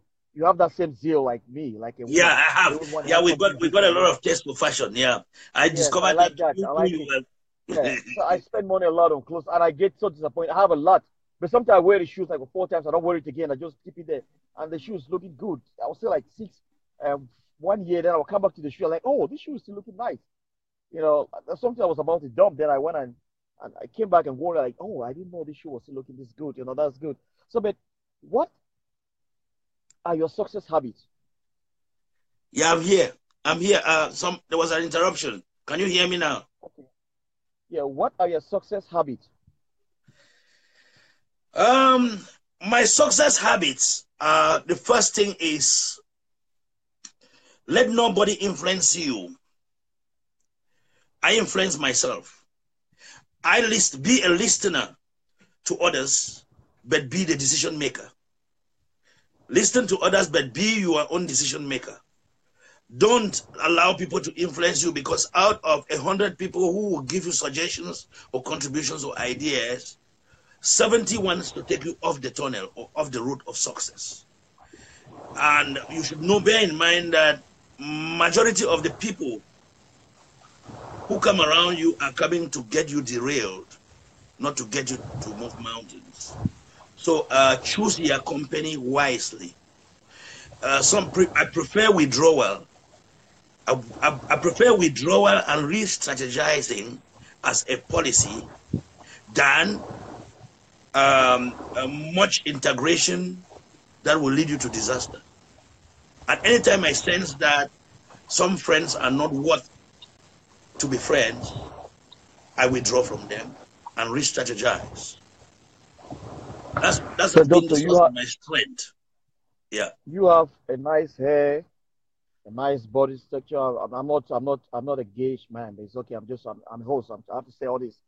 So how much Yeah. does diet really play into your health, your hair, your clean skin, your strong nails? I mean, your intelligence. How much does that diet keep you this handsome looking and stylish man? What do you eat? Can you take that question again, please?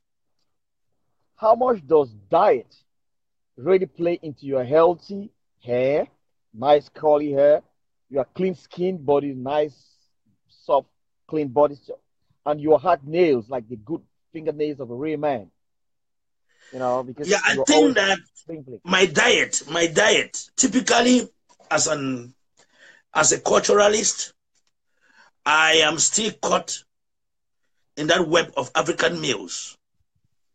I don't really go Western except uh, some Asian seafoods that I always try to sandwich my African meals with. Yeah, I eat more of African meals, and I think my wife to eat more of African meals.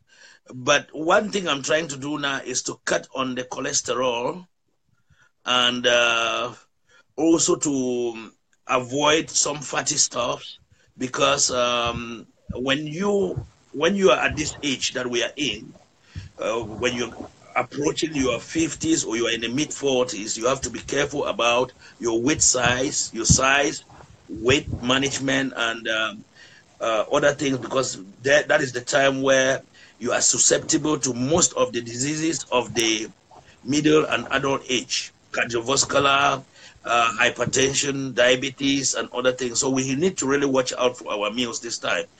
But I think those meals are tropical foods and they are healthy. But we just have to watch out on what we take now, given our age. Doctor, how do you push through your worst days? My work day, No, your worst days. How do you push through your worst days? my what needs, right? What? No, your worst day. WORST. Worst days. Oh, my How worst do you day. push? Yes. Yeah. I don't think I usually face bad days or worst days. Because I try to make myself happy and to avoid those kind of days in my life. But no human being can say he doesn't have a bad day or a worst day or whatsoever. And I think when I do have those challenges, the only thing is to follow down and you re-strategize and you identify the issues that made that day to be worst, and then you take care of them so that next time they don't repeat themselves. Apart of Southern Cameroon Worldwide TV, what other TV channel do you watch? I like to listen to news. I am I'm always in my house here. Most of the time I'm on CNN and then on MSNBC. And then when I go online, I watch the Punch TV. I watch for politics, and I watch the SCBC. Mhm. Then I am mostly on YouTube to learn a lot Mhm. about different aspects and about professional aspects, and also about some topics that may help. But I think I I basically don't stay much on TV, except I want to get news. So what keeps you awake all night? At night, what keeps you awake at night? That's a good one. You must know that for the past 7 years 7 years or so to 8 years now, since I began this journey for my master's and doctorate, I've been Mhm. like a my nights are my day. And there's always a language I tell most of my people or most of my friends that call me, or my colleagues when they call me at night. I usually tell them that doctors don't sleep. Remember, they say, "Oh, we know we thought it's late to call you, Dr. Santos." I just tell them, say, "Remember, doctors don't sleep." Because it's become a Yeah, man. routine. It's become a routine for me doing assignments, doing projects, doing all these things at night. So and then the kids are always there back from school to do their homework and to make a lot of noise around and play around. So I usually chose that period. I used to choose that period when the kids are back from home, from school, to go to sleep, You lock know up what? myself. So when the kids are going to sleep, I am getting up and I own the house the whole night. You know why? You know why I asked you this question? Because I was surprised that I sent you a hello text at, is it 1 a.m. Was it 2 a.m.? And you Yes, called me immediately. I was amazed. Like, what yes, are you yes, doing up at this time? yes. I was Because I like, what's sleep. keeping this guy awake? Because when the kids are coming back from school, that's when I'm going to bed. And when I'm getting up at 9, 10 in the evening, in the night, the kids are now taking over. We're switching. So and then I will stay up to about 3 a.m. and then I will go to bed like 4 a.m. Then I will get up like 11 or midday. Then the kids are now gone to school. Their mom has dropped them to at school. Then I will start doing my stuff, because one of the good things about me is that most people haven't realized is that I work for myself. I don't work for anybody. Okay. You know what I So, mean? doctor, So I make I I make know. my program because I work for myself. I'm a consultant, and I'm an independent consultant and psychologist. So I work basically on contracts, and I contract with individuals, and I contract with my community and with other mental health rehabilitation centers for a short contract. I do that. In that way, I feel so comfortable, and I make my own time and my own schedule, and I make my prices. Oh, that's good. So we are privileged. We are lucky to have you for free. Thank goodness. Yeah, Thank God for this. yeah. So what does failure help? That has always been my wish. That's always been my wish to be an independent practitioner. Because Okay. I know, there's one thing people fail to understand. I know that working for an MCO or for a government structure or for the state has a lot of benefits. Benefits in terms of insurance for the family, 501k, and whatsoever. But let me tell you, if I'm working for a government unit or for a clinic, Hmm. they can be paying you like seven grand, 8 grand a month. Then you have like a 40 case load to carry, and then you are obliged to do 8 hours a day. Okay.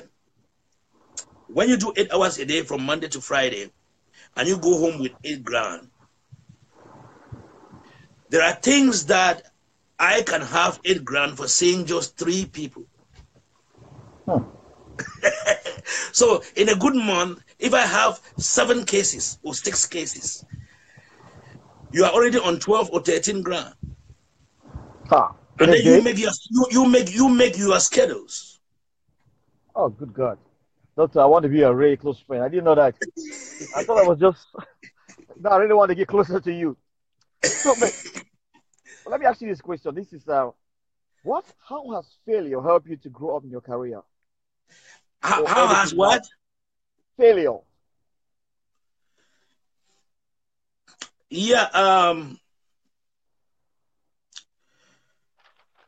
when you fall, he who falls and does not rise and rise strong, then the person is a failure, himself or herself. Because failure is a time that an individual should recognize that that individual has to come back and come back stronger. I've had failures, a lot of encounters in my life of failure. For example, I can remember one of my greatest failures was uh,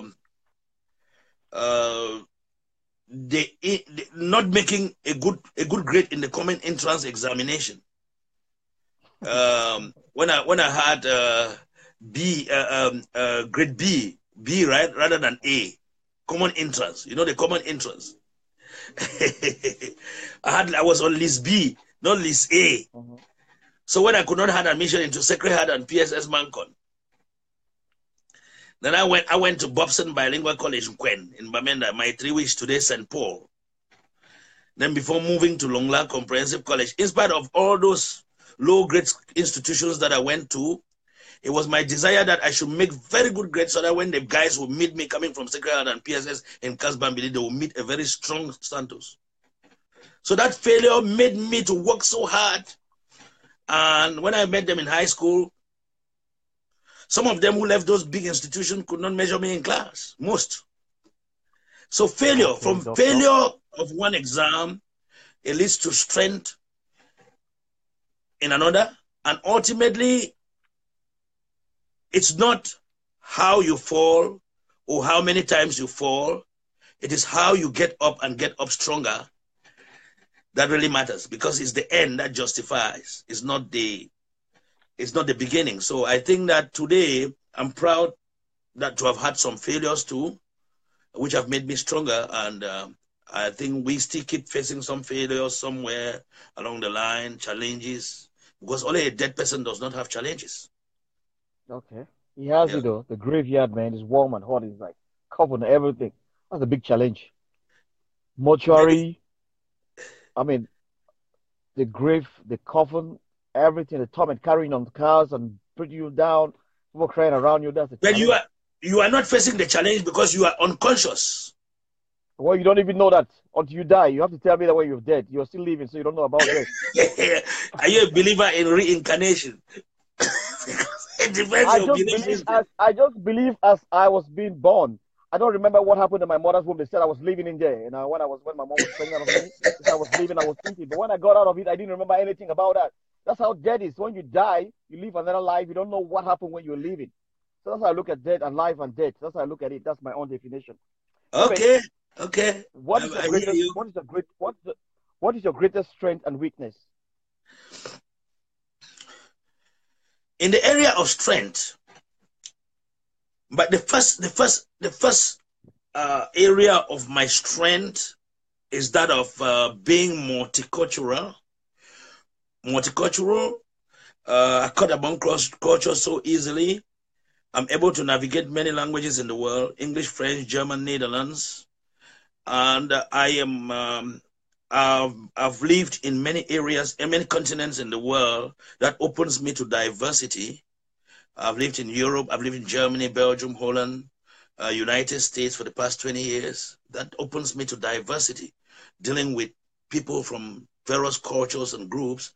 I remember in my institution, they recognized, in my doctorate school, they recognized that was a very strong aspect in my profession for being my multicultural and a diversity expert in this field. Because I do, for example, you must know that the psychiatry and psychology are fields that most Africans don't want to get into because of the too many Western concepts and ideas that are not so peculiar with other communities. For example, we grew up in a community whereby there was no strong attachment to people's emotions and mental states. That's a whole ball game, a whole new world. And some of the concepts may be so strange to some of us coming from those communities where there was no strong attachment. So I think now that I am open to diverse views, I've cut across cultures, and I'm able to know much about a human's mind and brain and the world things. I mean, it's a profession whereby we weigh words, the air and the behavior are being weighed, are being measured, not physical properties. You know, that is a strength for you to be able to measure such type of things. For example, I can tell you, measure these human beings cognitive capability. How can you measure how someone reason? So these are the kind of things we measure. So by being able to measure those kind of things, given this academic level that I have and coming from a community that was not this kind of field oriented, gives me an added strength in my community and also puts me on to be of help to my community. And then as a weakness, one of my principal weakness is that I get easily tempered or annoyed or angered. Yeah, because what doesn't add up doesn't add up. Yeah, I as someone of very strong intellect and someone who is very picky. Well, my profession, I was first of all picky. Picky means I'm selective to thoughts and ideas and gestures as well. I read a lot of body language. I read a lot of minds. And I read a lot of emotions. That's my specialty. That's my profession as well. So, but I was first a child that was gifted with those capabilities prior to joining this field. So my field has exacerbated my potentials of picking. So I am easy to, for example, I can tell you that an environment will not be secure in the next 5 minutes. No, I can tell you that. I can tell you that this environment will not be secure in the next 5 minutes, and it wouldn't be secure in the next 5 minutes. Is that why you were choosing the post of press secretary? So you would have told President Ayub Tabe about what was going to happen in Nigeria. I even told him even when before he was picked up, my last phone call to him I gave him a message. My last phone call I had with him is that there is a coup d'etat, a coup plot against you. That was my last word that I ever said to him. So Do you have a favorite hobby? I remember, right now, I remember that I said something to him like that because I read across the board. I read across the board. I had visions. I had nightmares. I drew my analogies, ruling out all margins of error, possibilities, and I read the temperature around.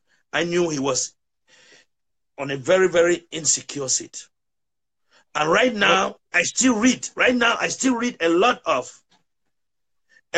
those signs and symptoms prevalent. But what is happening now is more of an infiltration of the cause. An infiltration of the cause from all the parties that be. There are a lot of power brokers.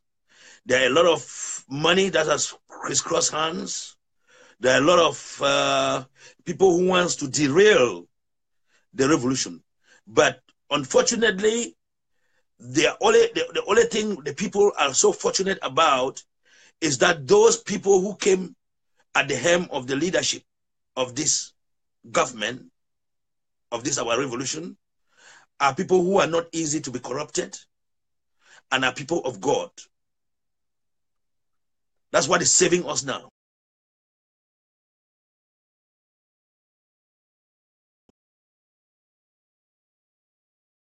They can't call yellow yellow. They call it white and let the people see that it's white.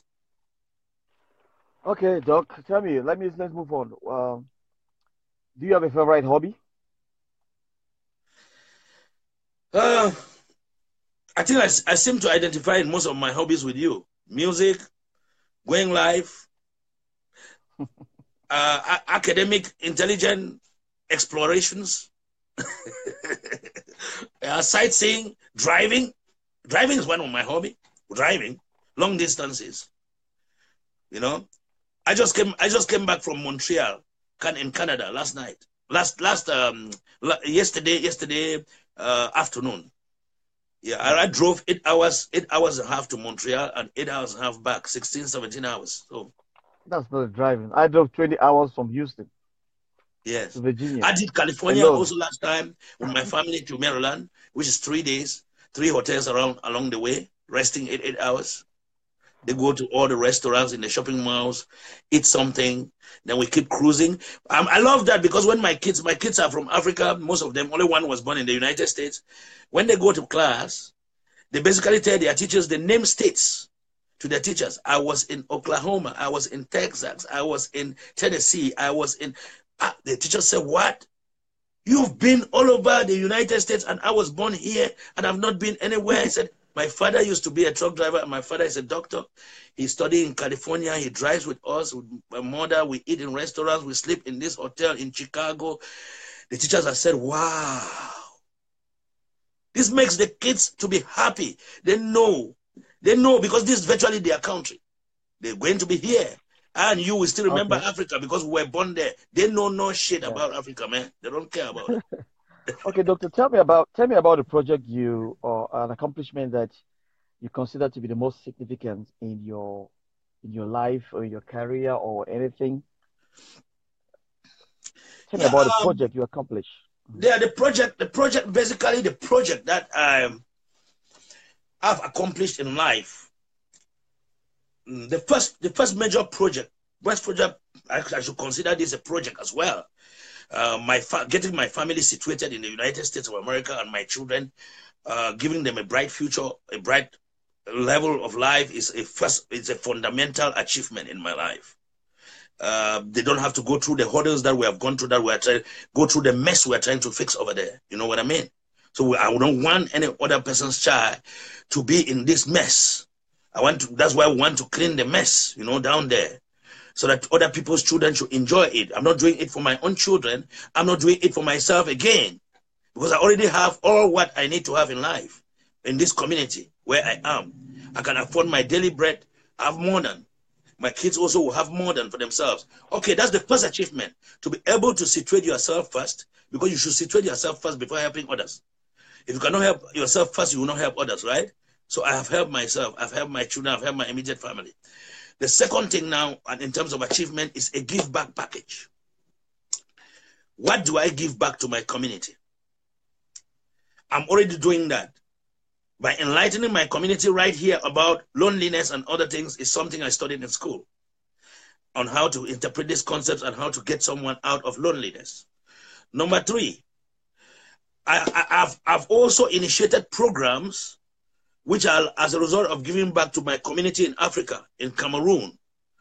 I specialized in how to treat mental disorders using both the Western concepts and the African traditional concepts or spiritual aspect, which form the core of my doctorate dissertation. And because of that, I went as far as Nigeria, as far as Guinea-Conakry and Cameroon, trying to establish clinics that can take care for mentally disabled persons. In Cameroon, I have all the legal paperwork to begin my clinic. In Guinea-Conakry, I have all the legal work. In Nigeria, I have partners I'm working with Arrow Psychiatric Hospital. I've set up all these things. My clinic ought to have gone operational in Douala as of last year. I had authorization to open my clinic in Douala since 2016, March. It's with my attorney and everything. But given the political problems, I had to withdraw and give it a second thought.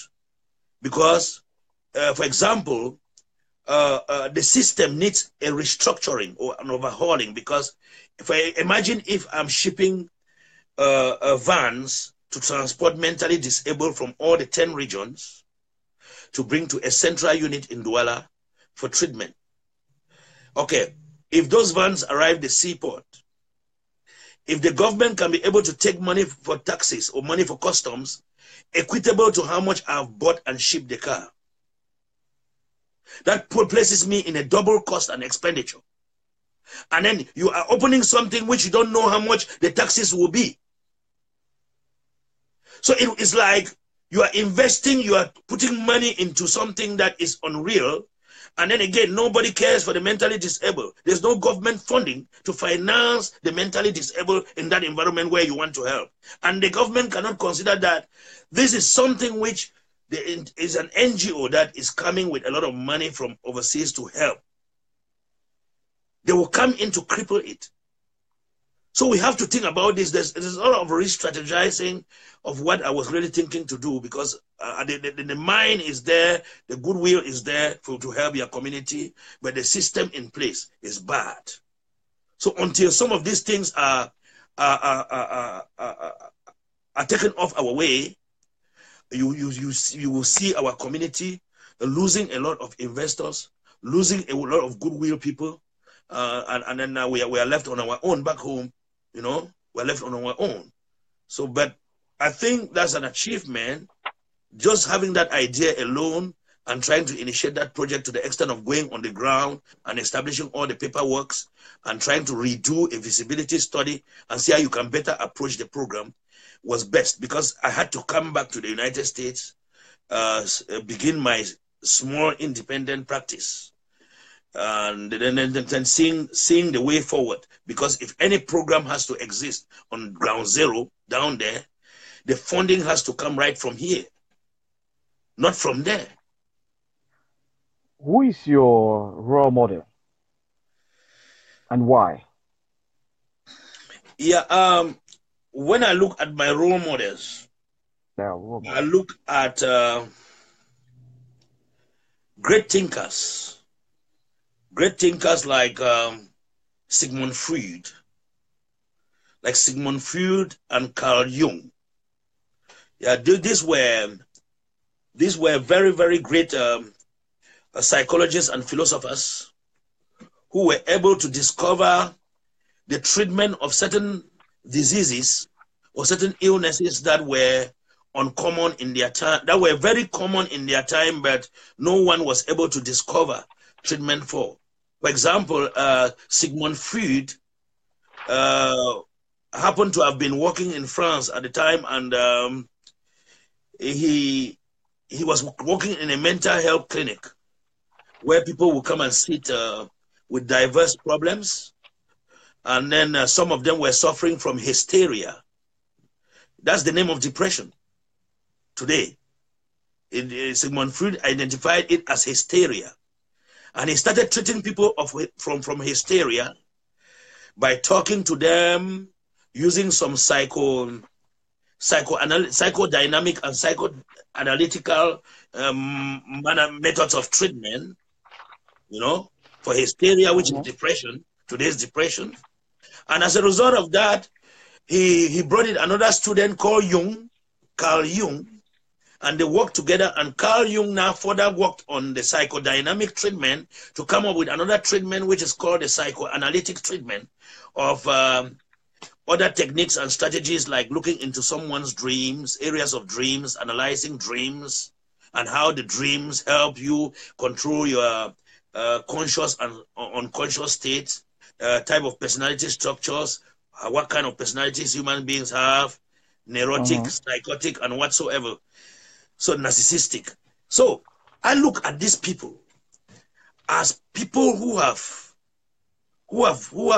great potentials that I don't think any other human being can really have, because as I told you before, how can you, Mr. Valley, how can you be a human being that came into this world and is able to measure things that are not seen with the eyes? What is stress? What is depression? What is emotion? What is dream? These are not things like you are scoring a test using an exercise book that is physical, or a piece of paper, or a pen. You are measuring abstractions and measuring your stress level. So, I mean, that's great. That's great, And they passed it down. They passed it down to us, that we can be able to measure how stressed you are, how stressful you are, how depressed you are, how lonely you are. What is your self-esteem? What is self-esteem? So these are guys that came to define these things. They came to go into a human being's mind, a human being's emotions. How do you know a human being is avoiding other people? How do you know a human being is antisocial, has withdrawn? How do you know a human being is under a substance of intoxication? How do you know if a mental illness or a human being's state of mind comes from a genetical problem? These are some of the fields that are rare, and when you find people who have specialized in this kind of field and are trying to, those are my real leaders.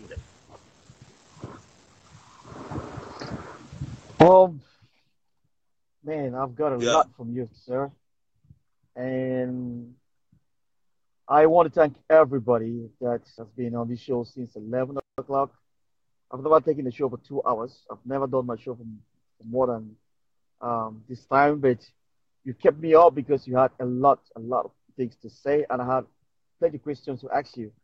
I want to acknowledge the presence of Mr. Sonne Eric of the Jemba Show. Thank you for watching. I want to say hello to Nyanga G. Rogers, Helen Dongfak, Atelefak, Cindy Bright, TJ The Bus, Bertin Fang, Les Mémoires, Emeline Nadesh, Nanje, and all those who are watching me right now, Nobel Bajo Solange, Miss Messi B, Terence Dexter, Terence P. Brothers, thank you for watching. Missy Adams in England, Fabian, oh, thank you, little brother, how are you? Yella Vincent, thank you sir, for watching, Pastor. Andine Fomijang, my sister-in-law, Sabas Integration, you again, Tifu Akum, Christy Ebong, Solange Senge, Enes Ngoba, Ambombo Charles Ambombo, thank you. Nangela Gilles, Stefan Mirabengwe, Solange Eno, thank you. Thank you for watching. Bert Bon, and Paul Valerie Mondo, and all those who are watching, Valerie Atia,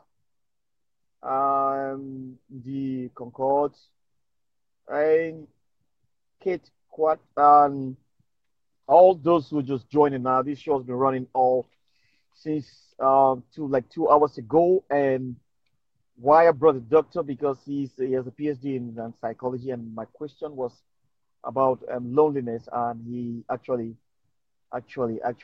helped us for free because he did a marvelous job. I want to thank you, doctor. I want to thank you immensely for being on my show. I would like to have you again because we have some other things to talk, and I would like to give time for you to go back, and then I'll call you again some other day for some other topic. Anything that I have that's going to touch on what you did, because you are really resourceful. It's not like you just came and was saying anything. You're just everywhere you ask. Actually, I learn a lot, and I suppose a lot of people learn too. And I want to thank all those who contributed with their questions and the beautiful comments you guys sent. And I want to thank you guys for making me. I had up to 40 people watching me. I've never had that before. I used to have 10, 18. Thank you very much. And thank for all those who've shared. I keep saying that I am right here. I'm just the host. I'm not the owner of this show. You guys watching, you my friends, the people watching me right now are the managers and the bosses of this show. Without you, I wouldn't be able to be here. I want to thank God. I want to thank everybody, and I hope you learned something. For those who did not, you can watch the recorded live version after the show. And I want to thank you again and again. You're extraordinary, doctor. You were brilliant. And as a man of taste, you've got fashion, and you don't have fashion in what you wear. You have fashion in everything you do. Fashion in the way you talk. Fashion in the way you put your ideas. You're fashionable. You are just everything. I want to thank you very much. If you didn't know what we're talking about, we're talking about loneliness and even, and the question was, this was a topic of it's an open,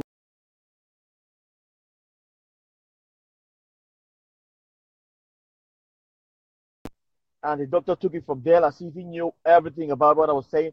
And some of the things I read, he was just saying I was nodding my head like, this man is great, this man is great, this man is great. So, like I said, a lot of people have to go through that. And I know a lot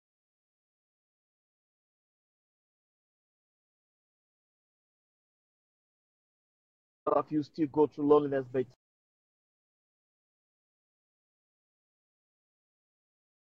has actually helped you a lot. And I want all those who did not were not here at the start of the show should go back and watch it, and you can share it afterwards. And tomorrow is another day. We still have another nice topic to discuss on with tomorrow, and I'll invite you all again to join me tomorrow at the same time, 11 a.m. And if you see me here live, you know you're on the movie Groovy Car Pulling Morning Party. Like I always say, is that very exciting, that very interactive, that very informative, that very educative. Like we just had an educative show today, and I want to thank you again. I want to thank you all for coming. Doctor, I'll give you the last word. So tell us what you think and what you want to say about the show and about everything. I would like to hear from you, but don't flatter me. Just be honest.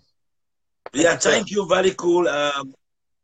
Thank you, very cool, for inviting me here today.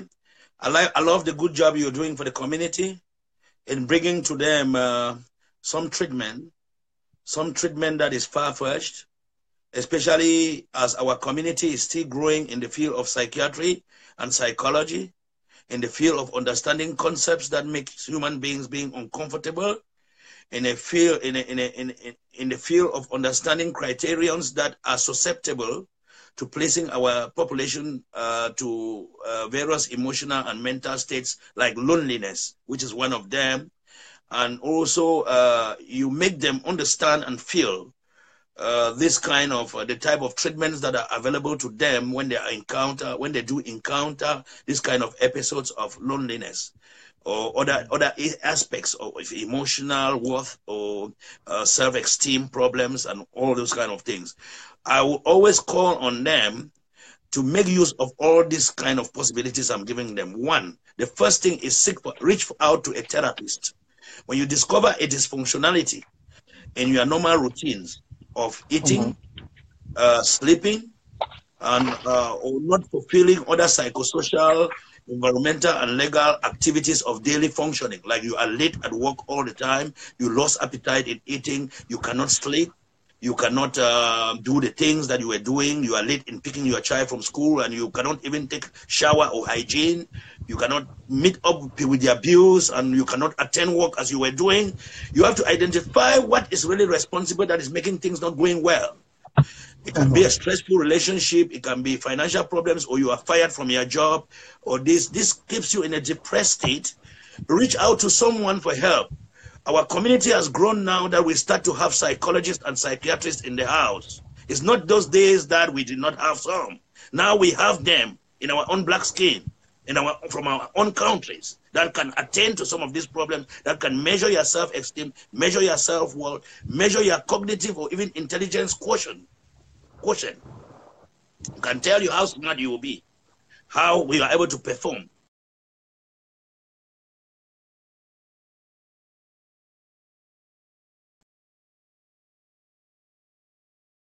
Things that we do.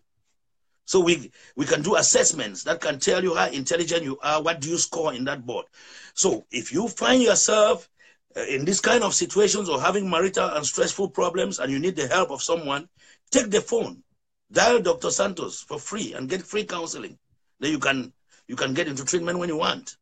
And if you reach out to someone who can help you about those problems, if you cannot reach out, you can also use your own coping skills and mechanisms to challenge that problem first. Like, for example, you can hook up with some religious groups, choir music, choral music, attend some church services, reach out to social support networks that can be of help.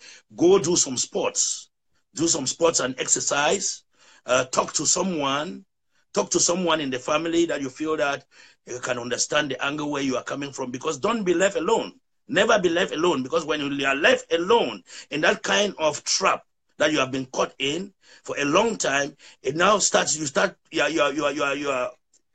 develop a self-talk system whereby you start telling yourself how life is no more of value, how you want to get rid of this world of yourself. I mean, it leads to suicidal thoughts, homicidal thoughts, and ideation further leads to lethality of you for developing a roadmap to eliminating yourself or taking away the life of others. We don't have to wait to get there. Why wait to get there when you have the resources to help you? We are right there. My phone number, 442-347-7045. If you are calling internationally, it's 001-442-347-7045. Or you inbox me in my messenger, Nicholas Santos. You can inbox me on messenger, or you can contact Vallycool. You will have the help that you need. You have free counseling, free, that you can choose if you want to commit to an engagement or a contract for help or for healing. That's all I have to say. Thank you. Oh my goodness. Thank you, Doctor. Thank you. That's been a very exhausting and very interesting show today. And guys, we've come to the end of the movie Groovy Carpooling Morning Party. Today was a great day. And I hope to see you guys again tomorrow. But I want you guys to ride with me as I go back to work. So I have this this is the only artist I really love. They have many talented, different guys. Have you heard of the guy they call TJ Panchak? Have you heard of this artist they call TJ Panchak, Doctor? No. Yeah, okay. So if you want to stay, if you want to go up and watch later on, let me as a cruise back to my job, and you can listen to some of the music and you can tell me where to get it, and I'll help you out. Okay. To this guy. And you guys on the movie Groovy Carpooling Morning Party. It's cruising time now. Dr. Santos, thank you very much. And goodbye. Bye-bye. Bye-bye. Yes, sir.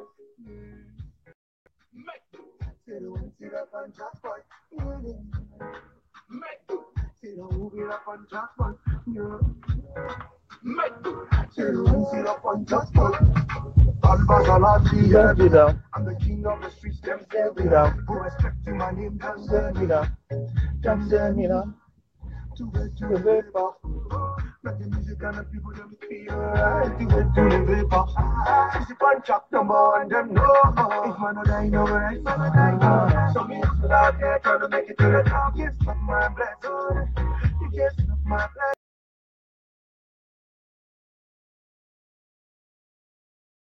Just of my blessing. Just keep on trying. I'm not lucky, oh, I'm blessed. See the money only come no stress.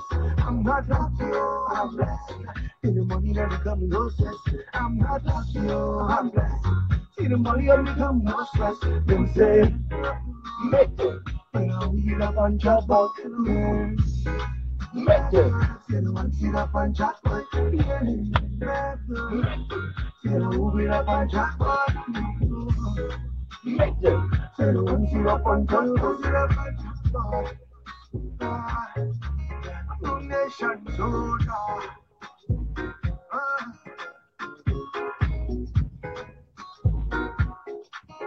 Okay, thank you all. Thank you for watching.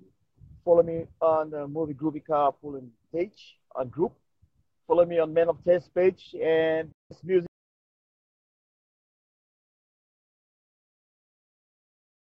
Woo! God.